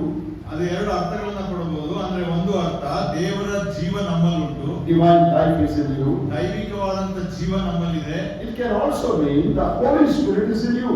ಆದರೆ ಇನ್ನೊಂದು ಅರ್ಥವೂ ಕೂಡ ಏನಂದ್ರೆ ಪವಿತ್ರಾತ್ಮನು ನಮ್ಮೊಳಗಿದ್ದಾನೆ. In you dwells the Holy Spirit. ನಿಮ್ಮಲ್ಲಿ ಪವಿತ್ರಾತ್ಮನು ನೆಲೆಗೊಂಡಿದ್ದಾನೆ. Because the Holy Spirit lives in you, ಪವಿತ್ರಾತ್ಮನು ನಿಮ್ಮಲ್ಲಿ ನೆಲೆಗೊಂಡಿರುವುದರಿಂದ, and because the life of God is in you, ದೇವರ ಜೀವ ನಿಮ್ಮಲ್ಲಿ ಇರುವುದರಿಂದ you cannot live in sin. ಆದ್ದರಿಂದ ನಾವು ಪಾಪದಲ್ಲಿ ಜೀವಿಸಲು ಸಾಧ್ಯವಿಲ್ಲ. I am born of God. ನಾನು ದೇವರಿಂದ ಹುಟ್ಟಿದವನಾಗಿದ್ದೇನೆ. Therefore, I have His nature. ಆದುದರಿಂದ ಈ ಗುಣ ಸ್ವಭಾವ ನನ್ನಲ್ಲಿ ಇದೆ. Look at the 5 clear reasons John presents before us. ಯೋಹಾನನು ನಮ್ಮ ಮುಂದೆ ತರುತ್ತಿರುವಂತ 5 ಸ್ಪಷ್ಟವಾದ ಕಾರಣಗಳನ್ನು ನೋಡ್ರಿ. Number 1, sin is rebellion against God. ಮೊದಲನೇದು ಪಾಪವು ದೇವರ ವಿರುದ್ಧವಾಗಿದೆ. Number 2, sin is opposed to the reason why Christ came.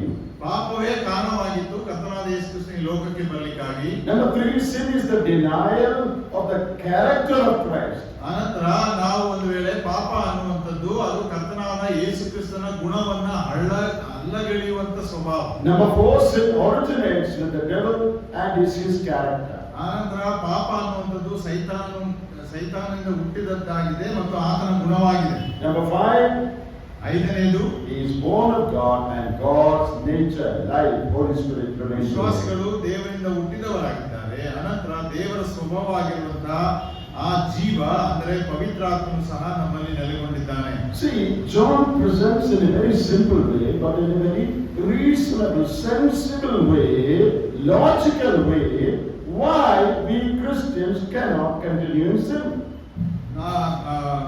ಯೋಹಾನನು ಬಹಳ ಸರಳವಾಗಿ ಈ ಕಾರಣಗಳನ್ನ ನಮಗೆ ತಿಳಿಸುವಂತವನಾಗಿದ್ದಾನೆ. ಆ ಕಾರಣಗಳನ್ನ ನೋಡುವಾಗ ಅದನ್ನ ಆತನು ಬಹಳ ತರ್ಕಬದ್ಧವಾಗಿ ಅರ್ಥವಾಗುವ ಹಾಗೆ ಅದನ್ನ ನಮಗೆ ತಿಳಿಸ್ತಾ ಇದ್ದಾನೆ. Now, I would like to show you 6 differences between a believer's attitude to sin, unbeliever's attitude to sin. ಈಗ ನಾನು ಮುಂದೆ 6 ಕಾರಣಗಳು ಅಥವಾ 6 ವ್ಯತ್ಯಾಸಗಳು, ಅಂದ್ರೆ ಒಬ್ಬ ವಿಶ್ವಾಸಿ ಪಾಪದ ಕುರಿತಿರುವಂತ ಅವನ ಮನೋಭಾವ, ಒಬ್ಬ ಅವಿಶ್ವಾಸಿ ಪಾಪದ ಕುರಿತಿರುವಂತ ಅವನ ಮನೋಭಾವ. Believer in sin, unbeliever in sin. ವಿಶ್ವಾಸಿ ಮತ್ತು ಪಾಪ, ಅವಿಶ್ವಾಸಿ ಮತ್ತು ಪಾಪ. Okay, first believer. ಮೊದಲನೇದು ವಿಶ್ವಾಸಿ. Because divine life dwells in him, as we already considered. ನಾವು ಆಗಲೇ ನೋಡಿ ತಿಳ್ಕೊಂಡ ಹಾಗೆ ಆ ದೈವಿಕ ಜೀವಿತ ನಮ್ಮಲ್ಲಿ ಇರುವುದರಿಂದ he hates sin. ಆತನು ಪಾಪವನ್ನು ದ್ವೇಷಿಸುತ್ತಾನೆ. Now, when we narrate each point, ನಾವು ಈ ಒಂದೊಂದು ಅಂಶವನ್ನ ವಿವರಿಸುವಾಗ please check your life if this is true about you.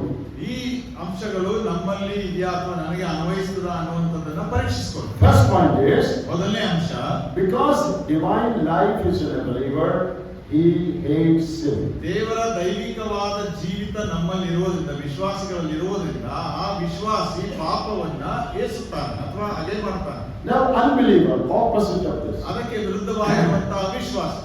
Unbeliever has no divine life. He is spiritually dead in trespasses and sins. Therefore, he has no hatred for sin. ಆದರೆ ಅವಿಶ್ವಾಸಿಯಲ್ಲಿ ದೇವರ ಜೀವಿತವಿಲ್ಲ, ದೈವಿಕ ಜೀವಿತವಿಲ್ಲ, ಪಾಪ ಮತ್ತು ಅಪರಾಧಗಳ ದೆಸೆಯಿಂದ ಸತ್ತಂತವನಾಗಿದ್ದಾನೆ. ಆದ್ದರಿಂದ ಆತನ ಪಾಪವನ್ನು ಮಾಡ್ತಾನೆ. He doesn't hate sin. ಆತನ ಪಾಪವನ್ನ ದ್ವೇಷಿಸುವುದಿಲ್ಲ. Because there is no spiritual life in him. ಯಾಕಂದ್ರೆ ಆತನಲ್ಲಿ ಆತ್ಮಿಕ ಜೀವಿತವಿಲ್ಲ. He is dead in sin.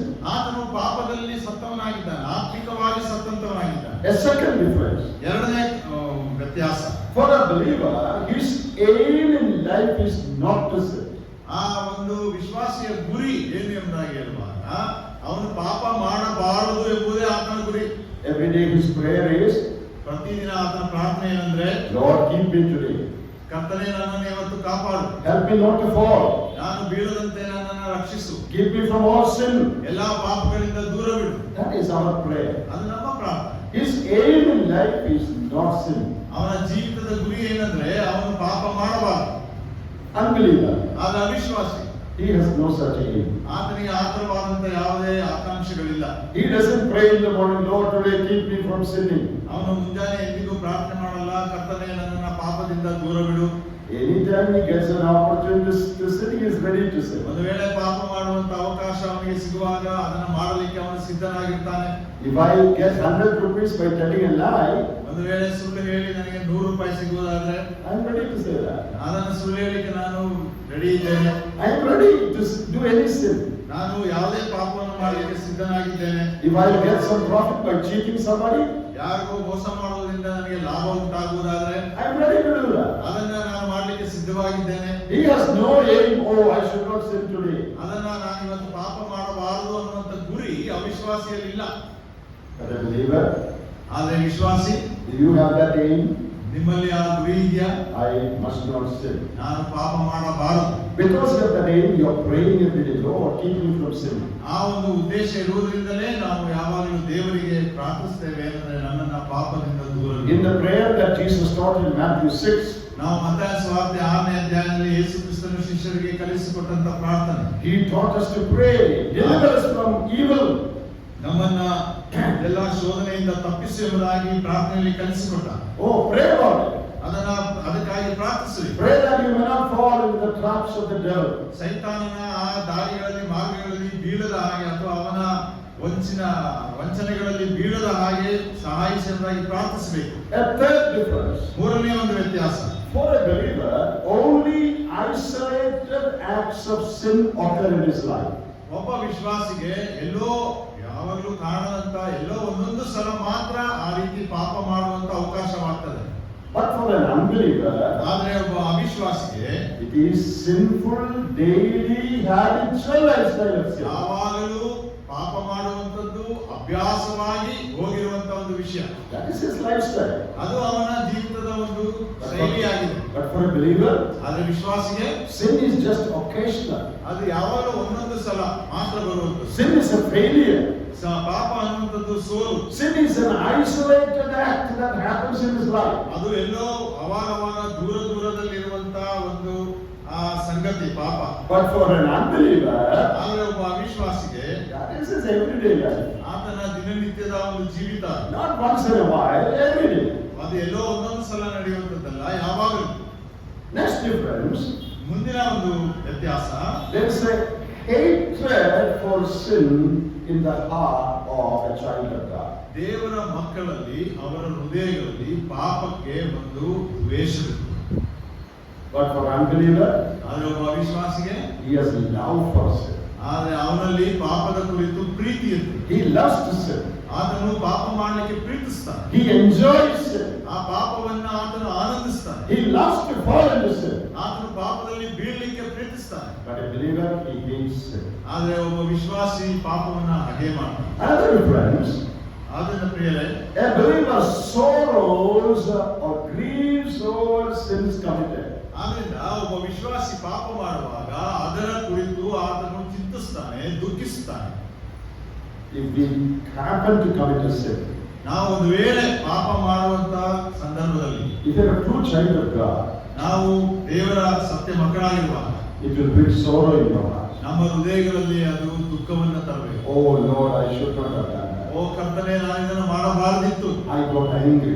ನಾನು ಕೋಪ ಮಾಡಿಕೊಂಡೆ. I used the wrong word. ನಾನು ತಪ್ಪಾದ ಪದವನ್ನು ಬಳಸಿದೆ. I should not have said that. ನಾನು ಅದನ್ನ ಹೇಳಬಾರದಿತ್ತು. I want to apologize to that brother. ನಾನು ಆ ಸಹೋದರನಿಗೆ ಕ್ಷಮೆ ಕೇಳಬೇಕು. Brother, please forgive me when I got angry, I said something. ಪ್ರಿಯ ಸಹೋದರನೇ, ನಾನು ಕ್ಷಮಿಸು, ನನಗೆ ಸಿಟ್ಟು ಬಂದಾಗ ಏನೋ ಹೇಳಿಬಿಟ್ಟೆ. You sorrow over it. ನಾವು ಅದರ ಕುರಿತು ಪದೇ ದುಃಖಿಸ್ತೇವೆ. But unbeliever, ಆದ್ರೆ ಅವಿಶ್ವಾಸಿ, he boasts about sin. ಅದರ ಕುರಿತು ಹೆಚ್ಚಿಸಿಕೊಳ್ತಾನೆ. Have you seen that? ಅದನ್ನು ನೋಡಿದ್ದೀರಾ? Suppose I am an unbeliever ನಾನೊಬ್ಬ ಅವಿಶ್ವಾಸಿಯಾಗಿದ್ರೆ and I am able to cheat somebody and get 100 rupees. ಯಾರಿಗೋ ಮೋಸ ಮಾಡಿ 100 ರೂಪಾಯಿ ಸಿಕ್ಕಿದ್ರೆ I come and tell you, my friends, ನಾನು ನನ್ನ ಸ್ನೇಹಿತರಿಗೆ ಬಂದು ಹೇಳ್ತೀನಿ, today I got 100 rupees. ನೋಡಿ ಇವತ್ತು ನನಗೆ 100 ರೂಪಾಯಿ ಸಿಕ್ತು. Oh, that shopkeeper, I cheated him. ಆ ಅಂಗಡಿಯವನಿಗೆ ನಾನು ಮೋಸ ಮಾಡಿದೆ. I gave him only 100 rupee note. He thought it is 500 rupee note. ನಾನು ಬರೀ ಅವನಿಗೆ 100 ರೂಪಾಯಿ ಕೊಟ್ಟೆ, ಆದ್ರೆ ಅವನು 500 ರೂಪಾಯಿ ಅಂತ ತಿಳ್ಕೊಂಡ. And he gave back 400 rupees. ನಾನು ನನಗೆ 400 ರೂಪಾಯಿ ವಾಪಸ್ ಕೊಟ್ಟ. Oh, I got so much money today. ಎಷ್ಟು ದುಡ್ಡು ಇವತ್ತು ನನಗೆ ಸಿಕ್ತು. Unbelievers, they rejoice over sins coming. ಆ ರೀತಿಯಾಗಿ ಅವಿಶ್ವಾಸಿಗಳು ಆ ಪಾಪದ ಮೇಲೆ ಆನಂದಿಸ್ತಾರೆ. But what will a believer do? ಆದ್ರೆ ಒಬ್ಬ ವಿಶ್ವಾಸಿ ಏನ್ ಮಾಡ್ತಾನೆ? If he makes a mistake, ಅವನೊಂದು ತಪ್ಪನ್ನ ಮಾಡಿದ್ರೆ he will somehow want to rectify it. ಅದನ್ನ ಸರಿಪಡಿಸಿಕೊಳ್ಳಿಕ್ಕೆ ಪ್ರಯತ್ನ ಮಾಡ್ತಾನೆ. Once I was going to a place for a meeting, ಒಂದು ಸ್ಥಳಕ್ಕೆ ನಾನು ವಾಕ್ಯವನ್ನು ಕೊಡ್ಲಿಕ್ಕೆ ಹೋಗ್ತಾ ಇದ್ದೆ. and I got out from the bus, ನಾನು ಬಸ್ಸಿಂದ ಕೆಳಗೆ ಇಳಿದೆ. and I had to have breakfast in a hotel. ಅಲ್ಲಿ ಒಂದು ಹೋಟೆಲ್ ಅಲ್ಲಿ ನಾನು ಉಪಹಾರವನ್ನ ಸೇವಿಸಲಿಕ್ಕೆ ಹೋದೆ. So I had breakfast. ಅಲ್ಲಿ ಉಪಹಾರ ತೆಗೆದುಕೊಂಡೆ. When I was finishing my breakfast, ಆ ಉಪಹಾರ ಮುಗಿಸುವಂತ ಸಮಯದಲ್ಲಿ brothers came to collect me. ಅಲ್ಲಿ ಸಹೋದರರು ನನ್ನನ್ನ ಸ್ವೀಕರಿಸಲಿಕ್ಕೆ ಬಂದರು. They came inside the hotel. ಅವರು ಹೋಟೆಲ್ನ ಒಳಗಡೆನೆ ಬಂದರು. And I was very happy. ನನಗೆ ಬಹಳ ಸಂತೋಷವಾಯಿತು. Oh, I said, brother, very good to see you. ನಾನು ಹೇಳಿದೆ, ಸಹೋದರನೇ ನೀನು ನೋಡೋದು ಬಹಳ ಸಂತೋಷ. Oh, I washed my hands and I went with them. ನಾನು ಕೈಯನ್ನು ತೊಳ್ಕೊಂಡು ಅವ್ರ ಜೊತೆಯಲ್ಲಿ ಹೋದೆ. I forgot to pay the bill. ಅಲ್ಲಿ ಆ ಹಣವನ್ನು ಸಂದಾಯ ಮಾಡಲಿಕ್ಕೆ ನಾನು ಮರೆತು ಹೋದೆ. When I saw the brothers, I just went with them. ಯಾಕಂದ್ರೆ ಆ ಸಹೋದರ ನೋಡುವಾಗ ಸಂತೋಷದ ಜೊತೆ ಹೋಗ್ಬಿಟ್ಟೆ. The bill may have been just 100 rupees or so. ಒಂದು ವೇಳೆ ಆ ಮೊತ್ತ ಕೇವಲ 100 ರೂಪಾಯಿ ಇರಬಹುದು.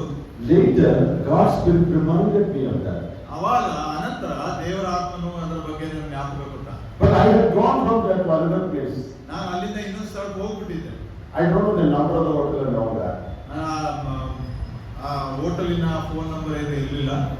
When I contacted the brothers in that place, ಆ ಸ್ಥಳದಲ್ಲಿದ್ದಂತ ಸಹೋದರನ ಸಂಧಿಸಿದೆ. I told them this happened today. ನಾನು ಹೇಳಿದೆ, ಇವತ್ತಿನ ದಿವಸ ಈ ರೀತಿ ಆಯ್ತು. Please pay that hotel fellow, tell him that we made a mistake. He didn't realize, the hotel man doesn't know. ಆ ಹೋಟೆಲ್ ಗೊತ್ತೇ ಇಲ್ಲ. ಆದ್ರೆ ನಾನು ಸಹೋದರಿಗೆ ಹೇಳಿದ್ರೆ, ದಯವಿಟ್ಟು ಹೋಗಿ ಅವರಿಗೆ ಆ ಕಥೆಯನ್ನೆಲ್ಲ ಹೇಳಿ ನನ್ನ ಹಣವನ್ನ ಸಂದಾಯ. And the brothers, they paid it later. ಅನಂತರ ಸಹೋದರರು ಹಣವನ್ನ ಕೊಟ್ಟರು. The hotel man must have been surprised.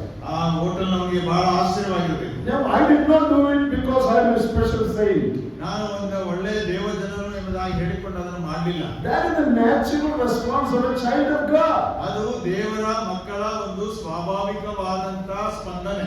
I am not happy that I saved 100 rupees in breakfast. ನಾನು ಆ ಉಪಹಾರ ತೆಗೆದುಕೊಳ್ಳುವುದರಲ್ಲಿ 100 ರೂಪಾಯಿ ಉಳಿಸಿಕೊಂಡೆ ಎಂಬುದಾಗಿ ಸಂತೋಷ ಪಡುವುದಲ್ಲ. I am feeling bad. Oh, why did I forget that? ಯಾಕೆ ನಾನು ಅದನ್ನು ಮರೆತು ಹೋದೆ ಅನ್ನುವಂಥದ್ದೇ ನಾನು ದುಃಖಪಟ್ಟಂತ ವಿಷಯ. Why do I do that? ಯಾಕೆ ಅದನ್ನ ಮಾಡ್ತೀವಿ? Not because I am a preacher, ನಾನು ಸಂದೇಶಕನಾಗಿ ಅದನ್ನಲ್ಲ, but because I am a child of God. ನಾನು ದೇವರ ಮಗನಾಗಿರುವುದರಿಂದ. See, my heart is different from that of an unbeliever. ನೋಡ್ರಿ, ಒಬ್ಬ ವಿಶ್ವಾಸಿಯ ಹೃದಯ ಅವಿಶ್ವಾಸಿಯ ಹೃದಯಕ್ಕಿಂತ ಬಹಳ ವ್ಯತ್ಯಾಸವಾದ ಹೃದಯ. I don't want to cheat. ನಾನು ಎಂದಿಗೂ ಮೋಸ ಮಾಡಬಾರದು. I don't want that unrighteous 100 rupees in my life. ನೀತಿವಂತಿಕೆ ಅಥವಾ ನೈತಿಕತೆ ಇಲ್ಲದಂತ 100 ರೂಪಾಯಿ ನನಗೆ ಬೇಡ.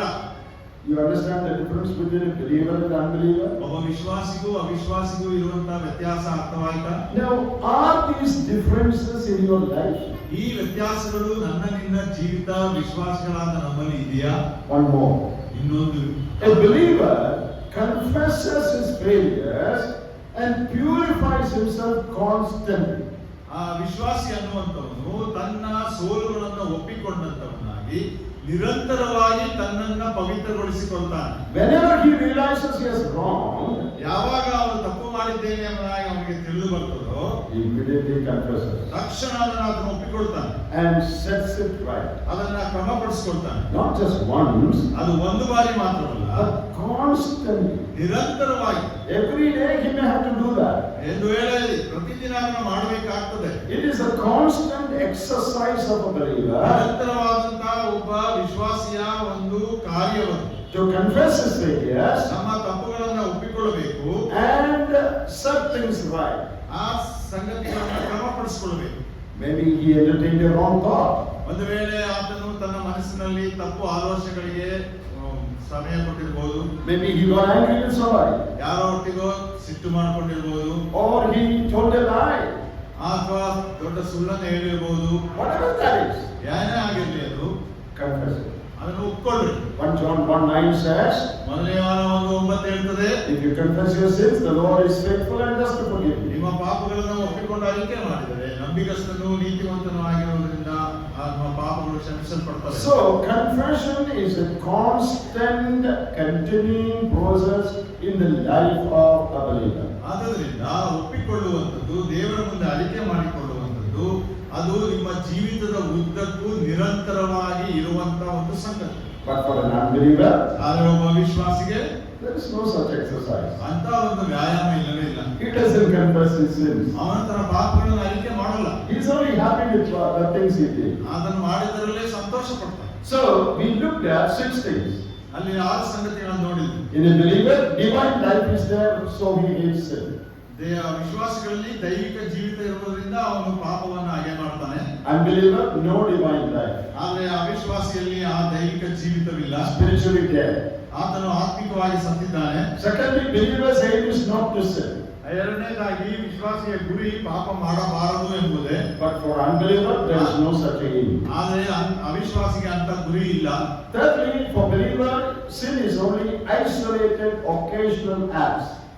ಮೂರನೇದಾಗಿ ವಿಶ್ವಾಸಿಗೆ ಪಾಪ ಅನ್ನುವಂಥದ್ದು ಎಲ್ಲೋ ಬಿಟ್ಟು ಬಿಟ್ಟು ದೂರದಿಂದ ಇರುವಂತದ್ದು, ಒಂದು ಅವಕಾಶವಿದ್ದಾಗ ಮಾತ್ರ ಆಗುವಂಥದ್ದು. But for unbeliever, ಆದರೆ ಅವಿಶ್ವಾಸಿಗೆ that is his daily sinful habitual lifestyle. ಅದು ದಿನನಿತ್ಯದ ಸ್ವಾಭಾವಿಕವಾದಂತ ಒಂದು ಜೀವಿತದ ಶೈಲಿ. Believer sorrows over his failure or sin. ವಿಶ್ವಾಸಿ ಆ ಪಾಪದ ನಿಮಿತ್ತ ಸೋಲನ್ನ ಆತನು ಅದಕ್ಕಾಗಿ ದುಃಖ ಪಡ್ತಾನೆ. Unbeliever has no sorrow. ಆ ಅವಿಶ್ವಾಸಿಗೆ ಅದರ ಬಗ್ಗೆ ಕುರಿತು ದುಃಖವಿಲ್ಲ. Believer hates sin.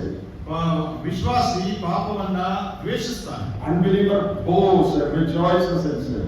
ಆದರೆ ಅವಿಶ್ವಾಸಿ ಆತನು ಮಾಡಿದ ತಪ್ಪಿನ ಕುರಿತು, ಪಾಪದ ಕುರಿತು ಹೊಗಳಿಕೊಳ್ತಾನೆ ಮತ್ತು ಅದರಲ್ಲಿ ಆನಂದಿಸ್ತಾನೆ. Believer confesses and purifies sin constantly. ನಿರಂತರವಾಗಿ ವಿಶ್ವಾಸಿ ತನ್ನ ತಪ್ಪನ್ನ, ಪಾಪವನ್ನ ಅರಿಕೆ ಮಾಡಿ ತನ್ನನ್ನ ಪರಿಶುದ್ಧಗೊಳಿಸಿಕೊಳ್ತಾನೆ. But for an unbeliever, there is no such exercise of constantly confessing his sin. ಆದರೆ ಒಬ್ಬ ಅವಿಶ್ವಾಸಿಗೆ ಆತರವಾದಂತಹ ಯಾವುದೇ ರೂಢಿ, ತಾನು ಒಪ್ಪಿಕೊಂಡು ತನ್ನ ಪಾಪವನ್ನು ಅರಿಕೆ ಮಾಡಿಕೊಳ್ಳುವಂತ ಒಂದು ಜೀವಿತ ಶೈಲಿ ಇಲ್ಲ.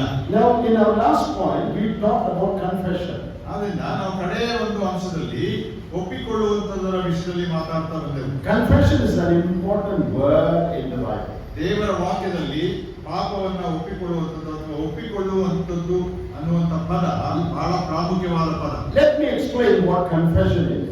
ಒಪ್ಪಿಕೊಳ್ಳುವಂಥದ್ದು ಅಂದ್ರೆ ಏನು ಎಂಬುದಾಗಿ ನಾನು ನಿಮಗೆ ವಿವರಿಸ್ತೇನೆ. 1 John 1:9 we already quoted.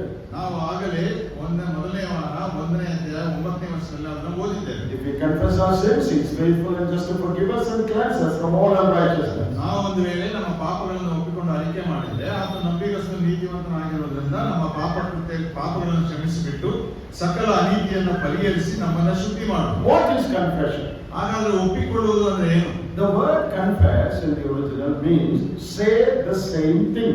ಅಲ್ಲಿ ಮೂಲತಃವಾಗಿ ಪದ ಅರಿಕೆ ಮಾಡುವುದು ಅಂತ ಹೇಳುವಾಗ ಏನಿದೆಯೋ ಅದನ್ನೇ ಹೇಳುವುದು. What I say, he also says. That's the meaning. ನಾನು ಏನ್ ಹೇಳ್ತೀನೋ ಅವನು ಅದನ್ನೇ ಹೇಳುದು, ಅದರ ಅರ್ಥ. That is confession. ಅದು ಅರಿಕೆ ಮಾಡುವುದು. Confessing sin means ಪಾಪವನ್ನು ಒಪ್ಪಿಕೊಳ್ಳುವುದು ಅಂದ್ರೆ what God says about that sin, you also say. ಒಂದು ವೇಳೆ ದೇವರು ಆ ಪಾಪದ ಕುರಿತು ಏನ್ ಹೇಳ್ತಾನೋ ಅದನ್ನೇ ನಾವು ಹೇಳುವಂಥದ್ದು. Did you understand that? ಅದು ಅರ್ಥವಾಯ್ತಾ? Suppose I got angry at my wife the wrong way. ನಾನು ಒಂದು ವೇಳೆ ತಪ್ಪಾದ ರೀತಿಯಲ್ಲಿ ನನ್ನ ಹೆಂಡತಿಯ ಮೇಲೆ ಕೋಪಗೊಂಡೆ. There is good anger and bad anger. ಒಂದು ವೇಳೆ ಒಳ್ಳೆ ಕೋಪ ಉಂಟು, ತಪ್ಪಾದ ಕೋಪ ಉಂಟು. But I'm talking about wrong anger. ಆದರೆ ನಾನು ತಪ್ಪಾದ ಕೋಪದ ಬಗ್ಗೆ ಮಾತಾಡ್ತಾ ಇದ್ದೇನೆ. And the Spirit of God tells me, hey, you have sinned. ಅವಾಗ ಪವಿತ್ರಾತ್ಮನಲ್ಲಿ ಮಾತಾಡ್ತಾನೆ ಅಂದ್ರೆ, ನೀನು ಪಾಪ ಮಾಡಿದೀಯ. Then what should I say? ಅವಾಗ ನಾನು ಏನ್ ಹೇಳ್ಬೇಕು? I said that because she said that first. ನಾನು ಹೇಳ್ತೀನಿ, ಮೊದಲು ಅವಳು ಹೇಳಿದ್ರಿಂದ ನಾನು ಅದನ್ನ ಹೇಳಿದೆ. That is not confession. ಅದು ಅರಿಕೆ ಅಲ್ಲ.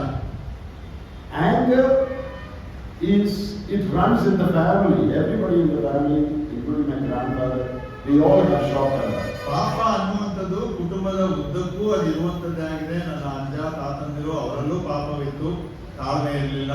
That is narrating family history, that is not confession. ಒಂದು ವೇಳೆ ಆ ರೀತಿ ಹೇಳುವಂತದ್ದು ನಾವು ಅರಿಕೆ ಮಾಡುವಂತದ್ದಲ್ಲ, ಅದು ನಮ್ಮ ಕುಟುಂಬದ ಚರಿತ್ರೆಯನ್ನ ಹೇಳುವಂತದ್ದು. When God says you have sinned, ದೇವರು ಒಂದು ವೇಳೆ ನೀನು ಪಾಪ ಮಾಡಿದ್ದೀಯನ್ನ ಹೇಳುವುದಾದ್ರೆ I say I have sinned. ಅವಾಗ ನಾವೇನ್ ಹೇಳ್ಬೇಕಂದ್ರೆ, ಹೌದು ದೇವರೇ ನಾನು ಪಾಪ ಮಾಡಿದ್ದೇನೆ. Don't say anything else. ಅದನ್ನ ಬಿಟ್ಟು ಬೇರೆ ಕಾರಣಗಳನ್ನ ಹೇಳುವಂತದ್ದಲ್ಲ. Don't tell your family history to God. God knows it. ಕುಟುಂಬದ ಚರಿತ್ರೆಯನ್ನೆಲ್ಲ ಹೇಳ್ಕೊಂಡು ಹೋಗ್ಬೇಡ್ರಿ, ದೇವರಿಗೆ ಅದು ಗೊತ್ತಿದೆ.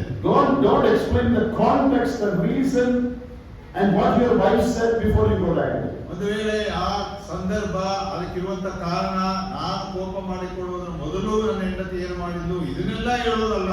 You only say what God says. ದೇವರು ಏನು ಹೇಳಿದ್ನೋ ಅದನ್ನೇ ನಾವು ಒಪ್ಪಿಕೊಳ್ಳಬೇಕು, ಹೇಳಬೇಕು. God says you sin, I say I sin. ದೇವರು ಹೇಳ್ತಾನೆ ನೀನು ಪಾಪ ಮಾಡಿದ್ದಿ, ಅವಾಗ ನಾನು ಹೇಳಬೇಕು, ಹೌದು ದೇವರೇ ನಾನು ಪಾಪ ಮಾಡಿದ್ದೇನೆ. That is how we confess it. ಅದನ್ನೇ ನಾವು ಆ ರೀತಿಯಲ್ಲಿ ನಾವು ನಮ್ಮ ಪಾಪವನ್ನು ಅರಿಕೆ ಮಾಡ್ತೇವೆ. Many people don't know this. ಅನೇಕರಿಗೆ ಈ ರೀತಿ ಅರ್ಥ ಗೊತ್ತಿಲ್ಲ. You know, sometimes in an assembly there is a problem between two people. ಒಂದು ವೇಳೆ ಒಂದು ಸಭೆಯಲ್ಲಿ ಇಬ್ಬರ ಮಧ್ಯದಲ್ಲಿ ಏನೋ ಒಂದು ತೊಂದರೆ ಇದೆ. Let's say I shouted at the brother. ನಾನು ಒಬ್ಬ ಸಹೋದರನ ಮೇಲೆ ಕೂಗಾಡಿದೆ And called him a bad name. ಅವನನ್ನ ಕೆಟ್ಟ ಹೆಸರಿನಿಂದ ಕರೆದೆ. So he stopped coming to the meeting. ಅವನು ಸಭೆಗೆ ಬರುವುದನ್ನು ನಿಲ್ಲಿಸಿದ. Because he is hurt. ಯಾಕಂದ್ರೆ ಅವನಿಗೆ ನೋವಾಗಿದೆ. He is very much broken. ಅವನು ಮುರಿದು ಬಿದ್ದಿದ್ದಾನೆ. The elders all come together. ಅವಾಗ ಸಹೋದರ ಸಭಾಯಿಗರೆಲ್ಲ ಒಟ್ಟಿಗೆ ಬಂದರು. They convened a reconciliation meeting. ಒಂದು ಸಂಧಾನದ ಕೂಟವನ್ನು ಏರ್ಪಡಿಸಿದ್ರು. So 4 weeks he has not come to the meeting. ಯಾಕಂದ್ರೆ 4 ವಾರ ಆ ಸಹೋದರನು ಸಭೆಗೆ ಬಂದಿಲ್ಲ. So both parties and elders come together. ಎರಡು ಗುಂಪಿನವರು ಮತ್ತು ಸಭಾಯಿಗರು ಒಟ್ಟಿಗೆ ಸೇರಿದ್ದಾರೆ. So the elders say, I must apologize. ಅವಾಗ ಸಹೋದರ ಹಿರಿಯರು ಹೇಳ್ತಾರೆ, ನಾನು ಕ್ಷಮೆಯನ್ನ ಕೇಳಬೇಕು. We know how to apologize. ಅವಾಗ ನಮಗೆ ಗೊತ್ತುಂಟು ಯಾವ We are experts in all this. ಅದರಲ್ಲಿ ಬಹಳ ನಾವು ಪ್ರವೀಣರಾಗಿದ್ದೇವೆ. So how do I apologize? ನಾನು ಯಾವ ರೀತಿ ಕ್ಷಮೆ ಕೇಳ್ತೇನೆ? If what I have said has hurt you, please forgive. ಒಂದು ವೇಳೆ ನಾನು ಹೇಳಿದ್ದು ನಿನಗೇನಾದ್ರೂ ನೋವುಂಟು ಮಾಡಿದ್ರೆ ನನ್ನನ್ನು ಕ್ಷಮಿಸು. If it has hurt, ಇದೇನಾದ್ರೂ ನೋವು ಮಾಡಿದ್ರೆ, why did he not come to meeting 4 weeks? ಯಾಕೆ ಅವನು 4 ವಾರ ಮೀಟಿಂಗ್ಗೆ ಬಂದಿಲ್ಲ? Because it hurt him. ಯಾಕಂದ್ರೆ ಅವನು ನೋವು ಆಗಿದೆ. Why did the elders convene a meeting? ಯಾಕೆ ಆ ಒಂದು ಹಿರಿಯರು ಆ ಒಂದು ಸಂಧಾನ ಕೂಟವನ್ನು ಏರ್ಪಡಿಸಿದ್ರು? Because it hurt him. ಯಾಕಂದ್ರೆ ಅದು ಅವನಿಗೆ ನೋವುಂಟು ಮಾಡಿದೆ. I don't want to admit that I did a wrong thing. ನಾನು ಎಂದಿಗೂ ಕೂಡ ತಪ್ಪು ಮಾಡಿದ್ದೇನೆ ಎಂಬುದಾಗಿ ಒಪ್ಪಿಕೊಳ್ಳಲಿಕ್ಕೆ ಸಿದ್ಧವಿಲ್ಲ. So if what I have said hurt you, please forgive. ಅವಾಗ ನಾವು ಹೇಳ್ತೀವಿ ಏನಂದ್ರೆ, ಒಂದು ವೇಳೆ ಅದು ನಿಮಗೆ ನೋವುಂಟು ಮಾಡಿದ್ದರೆ ನನ್ನನ್ನು ಕ್ಷಮಿಸು. Yeah, brothers and sisters, don't play such tricks at God. ಪ್ರಿಯ ಸಹೋದರ ಸಹೋದರಿಯರೇ, ದೇವರ ಮುಂದೆ ಈ ತರವಾದಂತ ತಂತ್ರಗಳನ್ನ ಇಡಬೇಡಿ. Don't try to cheat God. ಅದನ್ನ ದೇವರಿಗೆ ಮೋಸ ಮಾಡಲಿಕ್ಕೆ ಪ್ರಯತ್ನ ಪಡಿಸಬೇಡಿ. What should I say? ನಾನು ಏನು ಹೇಳಬೇಕು? That I got angry. ನಾನು ಕೋಪಗೊಂಡೆ. I lost my control. ನನ್ನ ಒಂದು ನಿಯಂತ್ರಣವನ್ನ ತಪ್ಪಿ ಹೋಯಿತು. And I said something bad. ಆದ್ರಿಂದ ನಾನೇನೋ ಕೆಟ್ಟದ್ದು ನಿನ್ನ ಮೇಲೆ ನೋಡಿದೆ. Brother, I am sorry. ಸಹೋದರನೇ, ಕ್ಷಮಿಸು, ನಾನು ತಪ್ಪಾಯಿತು. I confess it to God, I confess it to him. ನಾನು ದೇವರಿಗೂ ಒಪ್ಪಿಕೊಳ್ತೇನೆ, ನಿನ್ನ ಮುಂದೆ ಒಪ್ಪಿಕೊಳ್ತೇನೆ. That is confession. ಅದು ಒಪ್ಪಿಕೊಳ್ಳುವುದು. Don't say anything more. ಏನೇ ಹೆಚ್ಚಾಗಿ ಹೇಳಬೇಡ್ರಿ. Don't say anything less. ಅದಕ್ಕಿಂತ ಕಮ್ಮಿ ಹೇಳಬೇಡ್ರಿ. Don't say anything else. ಬೇರೆ ಇನ್ನೂ ಕೂಡ ಯಾವುದು ಹೇಳಬೇಡಿ. This is confession. ಅದನ್ನೇ ಒಪ್ಪಿಕೊಳ್ಳುವುದು. Always be honest with God. ಯಾವಾಗಲೂ ದೇವರೊಂದಿಗೆ ಪ್ರಾಮಾಣಿಕರಾಗಿರಬೇಕು. William McDonald, you know his commentaries. William McDonald ಅವರು ಗೊತ್ತು, ಅವರ ಕಾಮೆಂಟ್ರಿಗಳೆಲ್ಲ ನಮ್ಮಲ್ಲಿದೆ. He has given a good definition for confession. ಅವರು ಈ ಒಪ್ಪಿಕೊಳ್ಳುವಂಥದ್ದು ಅಥವಾ ಅರಿಕೆ ಮಾಡುವಂಥದ್ದು ಅನ್ನೋದಕ್ಕೆ ಒಂದು ಒಳ್ಳೆ ವಿವರಣೆಯನ್ನ ಕೊಟ್ಟಿದ್ದಾರೆ. Confession is taking sides with God against yourself. ನಾನು ನನ್ನ ವಿರುದ್ಧವೇ ದೇವರ ಪರವಾಗಿ ಮಾಡುವಂಥದ್ದೇ ಅಥವಾ ನಿಲ್ಲುವಂಥದ್ದೇ ಅದು ಒಪ್ಪಿಕೊಳ್ಳುವಂಥದ್ದು. I stand with God, look at myself and say, hey, you are wrong. ನಾನು ದೇವರೊಟ್ಟಿಗೆ ನಿಂತು ನನ್ನನ್ನು ನೋಡಿಕೊಳ್ಳುತ್ತಾ ನನಗೆ ಹೇಳಿಕೊಳ್ಳುವುದೇನೆಂದ್ರೆ, ಇವನೇ ನೀನು ತಪ್ಪು ಮಾಡಿದ್ಯಾ. I say what God says. ದೇವರು ಏನು ಹೇಳ್ತಾನೋ ಅದನ್ನೇ ನಾನು ಹೇಳುವಂಥದ್ದು. We should confess our sin, not explain and say so many other things. ನಾವು ನಮ್ಮ ಪಾಪಗಳನ್ನ ಒಪ್ಪಿಕೊಳ್ಳಬೇಕು, ಅರಿಕೆ ಮಾಡಬೇಕು, ಅದನ್ನು ಬಿಟ್ಟು ಏನೋ ವಿವರಣೆಗಳನ್ನ ಕಾರಣಗಳನ್ನ ಕೊಡುವುದಲ್ಲ. Finally, I want to say one more thing. ಕಡೆಯದಾಗಿ ಒಂದು ವಿಷಯವನ್ನು ಹೇಳಲಿಕ್ಕೆ ಇಷ್ಟಪಡ್ತೇನೆ. There are 2 types of confessions. 2 ರೀತಿಯಾದಂತಹ ಅರಿಕೆಗಳಿದೆ. confession of a sinner and confession of a believer. ಒಬ್ಬ ಪಾಪಿ ಒಪ್ಪಿಕೊಳ್ಳುವಂಥದ್ದು ಅಥವಾ ಒಬ್ಬ ವಿಶ್ವಾಸಿ ಆಯ್ಕೆ ಮಾಡುವುದು. What is the difference between these two? ಇಲ್ಲಿರುವಂತಹ ವ್ಯತ್ಯಾಸವೇನು? When a sinner confesses, ಒಬ್ಬ ಪಾಪಿ ಒಪ್ಪಿಕೊಳ್ಳುವಾಗ he confesses what he is before God. ದೇವರ ಮುಂದೆ ಆತನು ಏನಾಗಿದ್ದಾನೋ ಅದನ್ನು ಒಪ್ಪಿಕೊಳ್ತಾನೆ. I am a sinner. ನಾನು ಒಬ್ಬ ಪಾಪಿ ಆಗಿದ್ದೇನೆ. To be saved, he doesn't have to confess individual sins. ಅಂದ್ರೆ ವಿವರ ಸರಿಯಾಗಿ ಹೇಳೋದಾದ್ರೆ ಅವನ ಪ್ರತಿಯೊಂದು ಪಾಪವನ್ನ ಹೇಳಿ ಒಪ್ಪಿಕೊಳ್ಳುವಂತ ಅವಶ್ಯಕತೆ ಪಾಪಿಗಿಲ್ಲ. Nobody can confess all the sins he has committed in his life. ಯಾರು ಕೂಡ ತನ್ನ ಜೀವಿತದಲ್ಲಿ ಮಾಡಿದಂತ ಪಾಪವೆಲ್ಲವನ್ನ ದೇವರಿಗೆ ಅರಿಕೆ ಮಾಡ್ಲಿಕ್ಕೆ ಆಗೋಲ್ಲ, ಅವಿಶ್ವಾಸಿಗಳು. Anybody confessed all your sins? ನೀವು ರಕ್ಷಣೆ ಹೊಂದುವಂತ ಮೊದಲು ಪಾಪವನ್ನ ಅರಿಕೆ ಮಾಡುವಾಗ ಯಾರಾದರೂ ನಿಮ್ಮ ಜೀವಿತದ ಉದ್ದಕ್ಕೂ ಇದ್ದಂತ ಎಲ್ಲಾ ಪಾಪಗಳನ್ನ ಒಂದೊಂದಾಗಿ ಹೇಳಿದ್ದೀರಾ?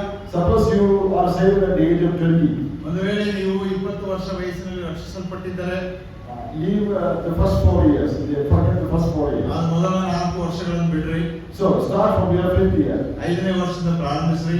That day I pinched my brother. ನಾನು ಅವತ್ತು ನನ್ನ ತಮ್ಮನಿಗೆ ಅಥವಾ ಸಹೋದರನಿಗೆ ಚೆಟ್ಟಿದೆ. And my mother told me not to play. I played. ನಾನು ಆಟವಾಡಬಾರದಿಂದ ತಾಯಿ ಹೇಳಿದ್ರೆ ನಾನು ಆಟವಾಡದೆ. And my teacher told me to do homework. I did not do. ನನಗೆ ಮನೆ ಕೆಲಸವನ್ನು ಮಾಡಬೇಕೆಂದಾಗಿ ನನ್ನ ಉಪಾಧ್ಯಾಯರು ಹೇಳಿದ್ರು, ನಾನು ಮಾಡಲಿಲ್ಲ. I told a lie to my father. ನನ್ನ ತಂದೆಗೆ ಸುಳ್ಳು ಹೇಳಿದೆ. Anybody can confess that? ಆ ರೀತಿ ಯಾರಾದರೂ ಪಾಪಿ ದೇವರ ಬಳಿಗೆ ಬರುವಾಗ ಒಂದೊಂದಾಗಿ ಅರಿಕೆ ಮಾಡ್ತಾನ? Impossible. Nobody can do that. ಅದು ಸಾಧ್ಯವೇ ಇಲ್ಲ, ಯಾರು ಮಾಡ್ಲಿಕ್ಕಾಗಲ್ಲ. A sinner needs to say, Lord, I am a sinner. ಆದ್ರೆ ಒಬ್ಬ ಪಾಪಿ ಹೇಳಬೇಕಾದದ್ದು ಇಷ್ಟೇ, ಏನಂದ್ರೆ ಕರ್ತನೇ ನಾನು ಪಾಪಿ ಆಗಿದ್ದೇನೆ. Everything is included in that. ಅದರಲ್ಲಿ ಎಲ್ಲವೂ ಸೇರಿಸಲ್ಪಟ್ಟಿದೆ. You don't have to say every sin you committed. You cannot say that. ನೀವು ಎಲ್ಲಾ ಪಾಪಗಳನ್ನು ಅರಿಕೆ ಮಾಡೋ ಅವಶ್ಯಕತೆ ಇಲ್ಲ, ಅದನ್ನ ಹೇಳಕ್ಕೂ ಆಗೋಲ್ಲ. You confess who you are, what you are before God. ದೇವರ ಮುಂದೆ ನೀನು ಏನಾಗಿದ್ದೀಯಾ, ನೀನು ಯಾರು ಅನ್ನೋದನ್ನ ಅರಿಕೆ ಮಾಡಿ ಅಷ್ಟೇ. But when a believer confesses, ಆದ್ರೆ ಒಬ್ಬ ವಿಶ್ವಾಸಿ ಅರಿಕೆ ಮಾಡುವಾಗ you should confess that individual sin.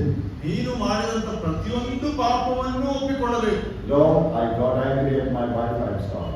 ಕರ್ತನೇ, ನನ್ನ ಹೆಂಡತಿಯ ವಿರುದ್ಧ ನಾನು ಕೋಪ ಮಾಡಿಕೊಂಡೆ, ನನ್ನನ್ನು ಕ್ಷಮಿಸು. I told a lie to that man. I'm sorry. ನಾನು ಆ ಮನುಷ್ಯನಿಗೆ ಸುಳ್ಳು ಹೇಳಿದೆ, ನನ್ನನ್ನು ಕ್ಷಮಿಸು. What I have done to man, I should correct before men also. ನಾವು ಏನು ಮನುಷ್ಯರಿಗೆ ಮಾಡಿದ್ದೇವೋ ಆ ಮನುಷ್ಯರ ಮುಂದೆ ಅದನ್ನ ಸರಿಪಡಿಸಿಕೊಳ್ಳಬೇಕು. I cast a wrong look at that woman. Lord, I'm sorry. ಒಂದು ತಪ್ಪಾದ ನೋಟವನ್ನ ಆ ಸ್ತ್ರೀಯ ಮೇಲೆ ನಾನು ಹಾಕಿದೆ, ಕರ್ತನೇ ನನ್ನನ್ನು ಕ್ಷಮಿಸು. I should not go to God and say, God, I am a sinner, please forgive me. ನಾವು ದೇವರ ಬಳಿಗೆ ಹೋಗಿ ಕರ್ತನೇ ನಾನೊಂದು ಪಾಪಿ, ನನ್ನ ಕ್ಷಮಿಸು ಅಂತ ಹೇಳಕ್ ಆಗಲ್ಲ ವಿಶ್ವಾಸಿಗಳು. You are a child of God. ಯಾಕಂದ್ರೆ ನೀವು ದೇವರ ಮಕ್ಕಳಾಗಿದ್ದೀರಾ. You should confess individual acts of sin. ನಿಮ್ಮ ಪ್ರತಿಯೊಂದು ಪಾಪದ ಕ್ರಿಯೆಗಳನ್ನ ದೇವರ ಮುಂದೆ ಒಂದೊಂದಾಗಿ ಒಪ್ಪಿಕೊಳ್ಳಬೇಕು. Secondly, ಎರಡನೇದಾಗಿ for an unbeliever, ಒಬ್ಬ ಅವಿಶ್ವಾಸಿಗೆ God's forgiveness is judicial. That is, God forgives him as a judge forgives the offender. ನೋಡಿ, ತಪ್ಪು ಮಾಡಿದಂತವನ ಒಬ್ಬ ನ್ಯಾಯಾಧೀಶನು ಕ್ಷಮಿಸುವ ಹಾಗೆ ದೇವರು ಕೂಡ ಒಬ್ಬ ಅವಿಶ್ವಾಸಿ ತನ್ನ ಪಾಪವನ್ನ ಅಥವಾ ಪಾಪಿಯಾಗಿದ್ದೇನೆ ಅಂತ ಒಪ್ಪಿಕೊಳ್ಳುವಾಗ ನ್ಯಾಯದ ರೀತಿಯಲ್ಲಿ ದೇವರು ಅದನ್ನು ಕ್ಷಮಿಸ್ತಾನೆ. But when a believer confesses, ಆದ್ರೆ ಒಬ್ಬ ವಿಶ್ವಾಸಿ ಅರಿಕೆ ಮಾಡುವಾಗ it is parental forgiveness. God forgives us as Father forgives his son. ಅದು ಪೋಷಕರು ಮಾಡುವಂತ ಕ್ಷಮಾಪಣೆಯ ಉಪಾಧಿಯಲ್ಲಿ ನಾವು ಅರಿಕೆ ಮಾಡುವಾಗ ದೇವರು ತಂದೆಯಾಗಿ ಅದನ್ನು ಕ್ಷಮಿಸ್ತಾನೆ. Did you understand that? ಅದನ್ನ ಅರ್ಥ ಮಾಡಿದಿರಾ? One is judicial as a judge, the other is parental as a father. ನ್ಯಾಯಾಧೀಶನಾಗಿ ಬರುವಂತ ಒಂದು ಕ್ಷಮಾಪಣೆ, ಇನ್ನೊಂದು ತಂದೆಯಾಗಿ ದೇವರಾಗಿ ಬರುವಂತ ಒಂದು ಕ್ಷಮಾಪಣೆ. In Matthew chapter 6, in the prayer that Jesus taught, ಆ ಪ್ರಾರ್ಥನೆಯಲ್ಲಿ ದೇವರು 6ನೇ ಅಧ್ಯಾಯ ಮತ್ತಾಯ ಸುವಾರ್ತೆಯಲ್ಲಿ ಕಲಿಸಿಕೊಡುವಾಗ at the close of that prayer, Jesus said, ಆ ಪ್ರಾರ್ಥನೆ ಅಂತ್ಯದಲ್ಲಿ ಕರ್ತನಾದ ಯೇಸು ಕ್ರಿಸ್ತನು ಹೇಳ್ತಾನೆ, he said something about forgiveness. ಅಲ್ಲಿ ಕ್ಷಮಾಪಣೆಯ ಕುರಿತು ಆತನೊಂದು ಮಾತನ್ನು ಹೇಳ್ತಾನೆ. What did he say? ಆತನು ಏನ್ ಹೇಳ್ತಾನೆ? In verse 15, you say, we read, ಆ 6ನೇ ಅಧ್ಯಾಯ, if you do not forgive men their trespasses, neither will your Father forgive your trespasses. ಆದರೆ ನೀವು ಜನರ ತಪ್ಪುಗಳನ್ನು ಕ್ಷಮಿಸದೆ ಹೋದರೆ ನಿಮ್ಮ ತಂದೆ ಸಹ ನಿಮ್ಮ ತಪ್ಪುಗಳನ್ನು ಕ್ಷಮಿಸುವುದಿಲ್ಲ. What does that mean? ಅದರ ಅರ್ಥವೇನು? I once heard a preacher say this. ನಾನು ಈಗ ಹೇಳ್ತೇನೆ, ಒಂದು ಸಲ ಒಬ್ಬ ಸಂದೇಶಕರಿಗೆ ಹೇಳಿದ್ರು, If you don't forgive another brother, ನೀವು ಇನ್ನೊಬ್ಬ ಸಹೋದರನ ಕ್ಷಮಿಸದೆ ಹೋದ್ರೆ God will not forgive you.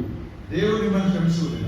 God will withdraw the forgiveness He gave you, ನಿಮಗೆ ದೇವರು ಕೊಟ್ಟಿರುವಂತ ಕ್ಷಮಾಪಣೆಯನ್ನ ಹಿಂಪಡೆಯುತ್ತಾನೆ. and you will go to heaven.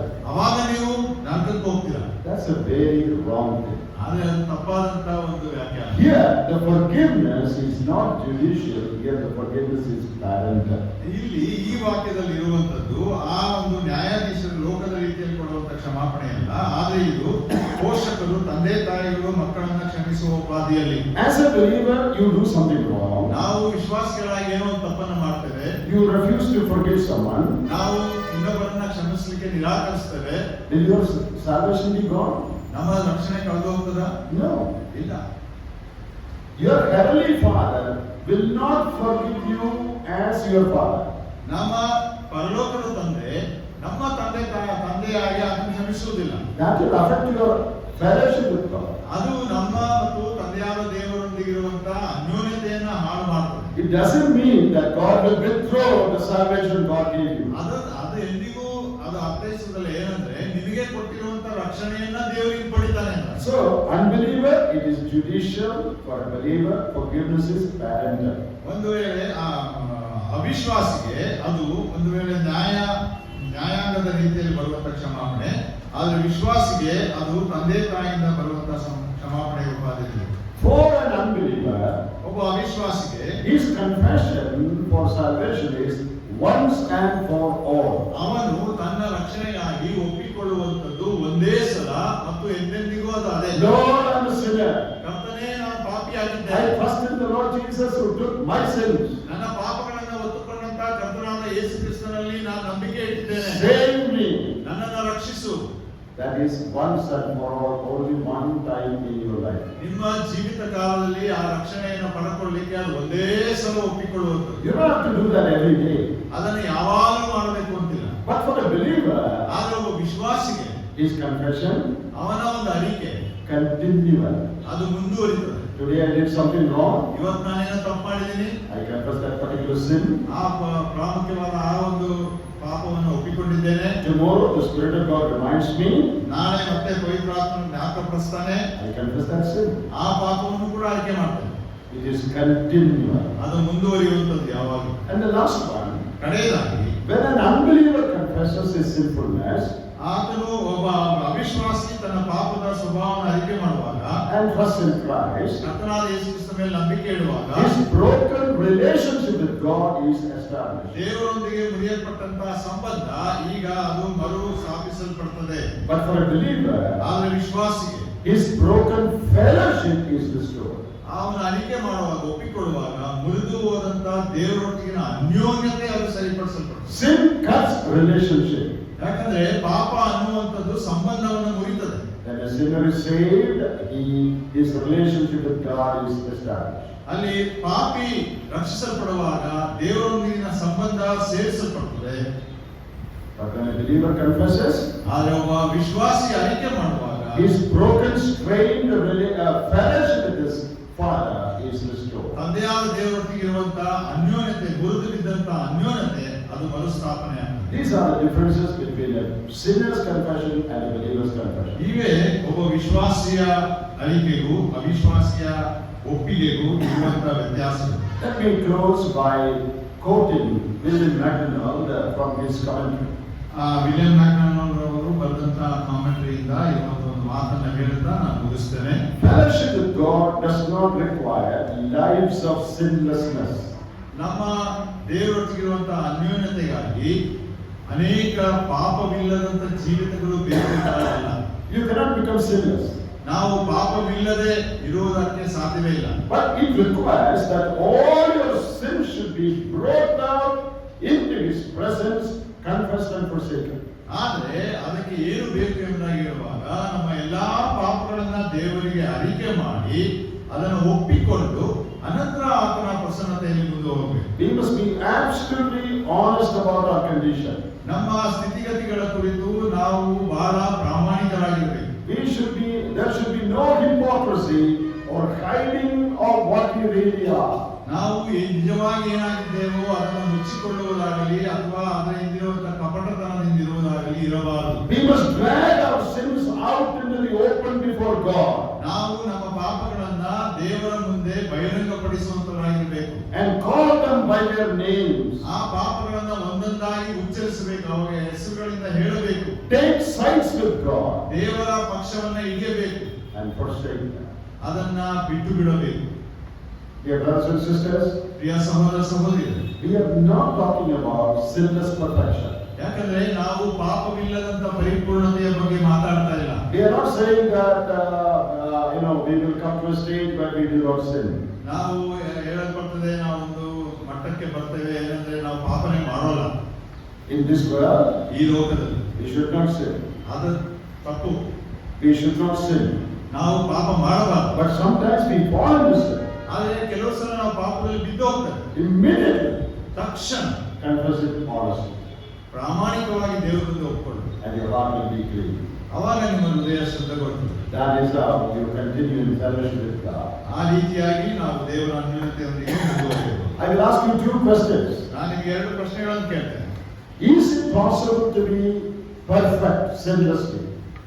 ಒಂದು ವೇಳೆ ಪಾಪವಿಲ್ಲದೆ ನಾವು ಪರಿಪೂರ್ಣರಾಗಿರಲಿಕ್ಕೆ ಸಾಧ್ಯವ? What is the answer? ಏನಾದ ಉತ್ತರ? When you live in this world. ನಾವು ಈ ಲೋಕದಲ್ಲಿ ಜೀವಿಸುವಾಗ What is the answer? ಪಾಪವಿಲ್ಲದೆ ಪರಿಪೂರ್ಣರಾಗಿರಲಿಕ್ಕೆ ಸಾಧ್ಯವಾ? What is the answer? ಉತ್ತರವೇನಿಲ್ಲ. Yes or no? No. No. ಇಲ್ಲ. Second question. ಎರಡನೇ ಪ್ರಶ್ನೆ, Is it possible to be honest before God? ನಾವು ದೇವರ ಮುಂದೆ ಪ್ರಾಮಾಣಿಕರಾಗಿರಲಿಕ್ಕೆ ಸಾಧ್ಯವಾ? Yes. Yes. That is what we are talking about. ಅದನ್ನೇ ನಾವು ಮಾತಾಡ್ತೇವೆ. We are not talking about attaining a stage where you never sin. ನಾವು ಯಾವುದೋ ಒಂದು ಮಟ್ಟವನ್ನ ತಲುಪ್ತೇವೆ, ಅಲ್ಲಿ ಪಾಪವನ್ನೇ ಮಾಡೋಲ್ಲ ಅನ್ನೋ ವಿಷಯವಲ್ಲವೇ ಅಲ್ಲ. We are talking about being honest every time we fail, confessing it to God. ಪ್ರತಿ ಸಲ ನಾವು ಸೋಲುವಾಗ ಪ್ರಾಮಾಣಿಕರಾಗಿ ದೇವರ ಮುಂದೆ ಅರಿಕೆ ಮಾಡಿಕೊಳ್ಳುವಂತದ್ದರ ಕುರಿತೇ ನಾವು ಮಾತಾಡ್ತಾ ಇದ್ದೇವೆ. When God sees that you are honest, ನಾವು ಪ್ರಾಮಾಣಿಕರಾಗಿರುವಂತದ್ದನ್ನ ದೇವರು ನೋಡುವಾಗ God will give more victory. ದೇವರಿಂದ ನಮಗೆ ಆತನಿಗೆ He will give you more grace. ಜಯವಾಗ್ತದೆ, ಅವನ ಕೃಪೆ ನಮ್ಮ ಮೇಲೆ ಹೆಚ್ಚಾಗ್ತದೆ. He will give you more light. ನಮಗೆ ಆತನ ಹೆಚ್ಚು ಬೆಳಕನ್ನು ಕೊಡ್ತಾನೆ. Your Christian life will improve. ನಮ್ಮ ಕ್ರಿಸ್ತಿಯ ಜೀವಿತ ಅದು ಬೆಳೆಯುತ್ತಾ ಹೋಗ್ತದೆ. May God help us. ದೇವರನ್ನು ಸಹಾಯ ಮಾಡಿ.